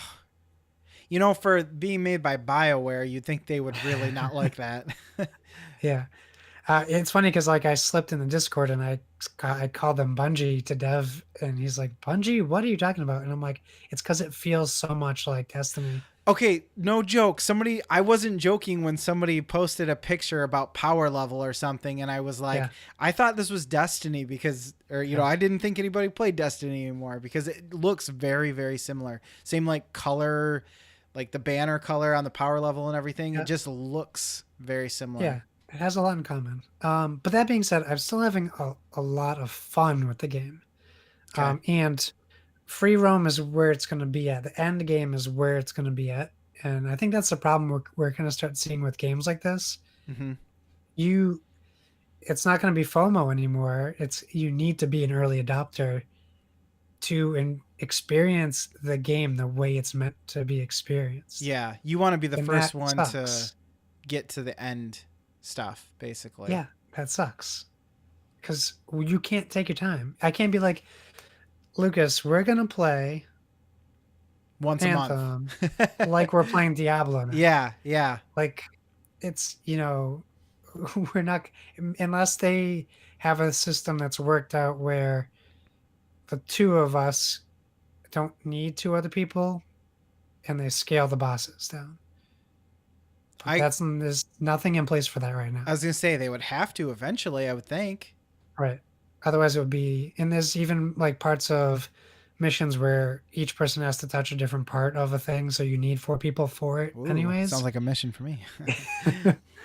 So, I mean, it has a lot of promise. I think that's what a lot of the early reviews are saying too. But you could see some trip ups along the way. As much as I see the positives, the negatives are glaring. So I'm hoping that they fix those in patches. I guess they were really banking on it, like doing well. It seems, Yeah. it's just like, well, I can't conceive of this being an issue ever. Everyone's going to play this game. Exactly. Scary. Well, is that everything for you, sir? That's everything. I'm surprised. Usually when people play, it usually goes the other way. You play the beta or the demo and you're like, well, I'm not going to buy this now. It rarely cements people to actually end up getting it. Speaking of which, we did have a couple of news stories, but we're going to forego those for this question, which kind of goes along the same lines. Skinny Matt said today on the Discord channel, he asks, what are your thoughts about Daemon X Machina, the demo that was released after the Nintendo Direct? He says, I was on the fence, but now I'm going to pass on the game. You see how I tied that all together? Have you played the demo? No, it's on my Switch, so I downloaded it. Okay. To try it. I don't have a lot to say, but I did boot it up simply because I saw this message and I was like, all right, I've got like an hour. I can try that. I can see what it is about because I've seen other people talk about it and there's been some division on whether or not it's a slow game, how the controls handle. There's been a lot of stuff up in the air. For me, the speed didn't bother me as much. I think I was expecting it to be a lot slower. I only did the one mission, and it's kind of like this training mission where you have to shoot so many boss or characters before and destroy them before you're allowed to pilot, something like that. So it wasn't the best mission to figure out if I'm going to like the game or not. But at the very least, I could speak on the controls and the feel of the game, and I think it's okay. I think the aiming more than anything needs to be figured out because it has this thing where you can free aim, but you're also locking onto targets automatically. So when you swing your aim across something, you just have to wait a second and it'll box on, almost like heat-seeking missiles or something like that. Many of those games, you'll just draw a target on something and it'll automatically lock onto them. Similar idea, but the way that it felt, at least handheld, I kind of felt like I was doing the swing around until I finally, get my crosshairs on something I can shoot. Overall, though, I can see what they're going with it. When you're on the ground, you're kind of skating along a little bit, and it kind of feels like there's going to be some momentum there. But right now, I wouldn't say it's like day one purchase or anything. Right. I could see getting this on sale, maybe. But it's got a bit of ways to go before it feels good. You know what I mean? Cool. I don't know. Yeah, it's tough. Maybe they'll come out with another demo. They are asking a lot of people their opinion, so I would imagine they're talking about it as well. So it seems like a lot of people are on board with the idea of a mech game. And so one would hope that they'll get it figured out and we can enjoy that when it comes out instead of complain about it. So... Nice. That said, what do you say we get out of here, Josh? You want to do that? Sounds good to me. You and me just go paint the Oh, town we're going red. together? Yeah, you and I, we leave, meet A up. long drive ahead of me. Yes, and we picked the best time of the month to do so. Well, that said, I do want to thank our patrons who at this point are probably wondering what the hell they're paying for, but we're gonna thank you anyways. But we want to give a special thanks to our Arbiters of Awesomeness, which are Kevin Austin, Kyle Hyman. What's the official word on the last name on this one? Hyman? Well, I don't want to... Hyman is a clinical word, so I think we'll go with Hyman. Okay. Oh, you're his partner in crime. You're supposed to know these things. My goodness. Tyler Rowland, Tom Servo. He was in the chat earlier. Hasn't been seen for a while. PSVG, which is Donnie. I don't know why that's written like that. I'm changing it right now. Matt Knight. And to our executors of excellence. They execute excellence in everything they do. You, sir. Yeah, me. After all these years, shelling out money. One of the first, I believe. You're finally on the show. That's what that gets you. Pay enough money. Not everyone gets that, right? Barely anyone, really, if you think about it. Dan Anthony, man on the street. He's been missing for a while. Nobody knows where he is. Edwin Callow, Siri Renee, and Devin Tyus. We say thank you. And if you want to join these fools, if you want to part with your money, you can go to Patreon. Check us out. Patreon.com/Fluxtaposed. Josh, where can they find you on the internet or in person? You can find me at Josh Bones on Twitter, and I'm at Board with VG on all the things. So if you want to see what we're up to on the podcast, you'll see all my pictures and stuff there. So keep in touch. Awesome. Well, thank you again, sir, for being on the show in this, our time of need. We appreciate it.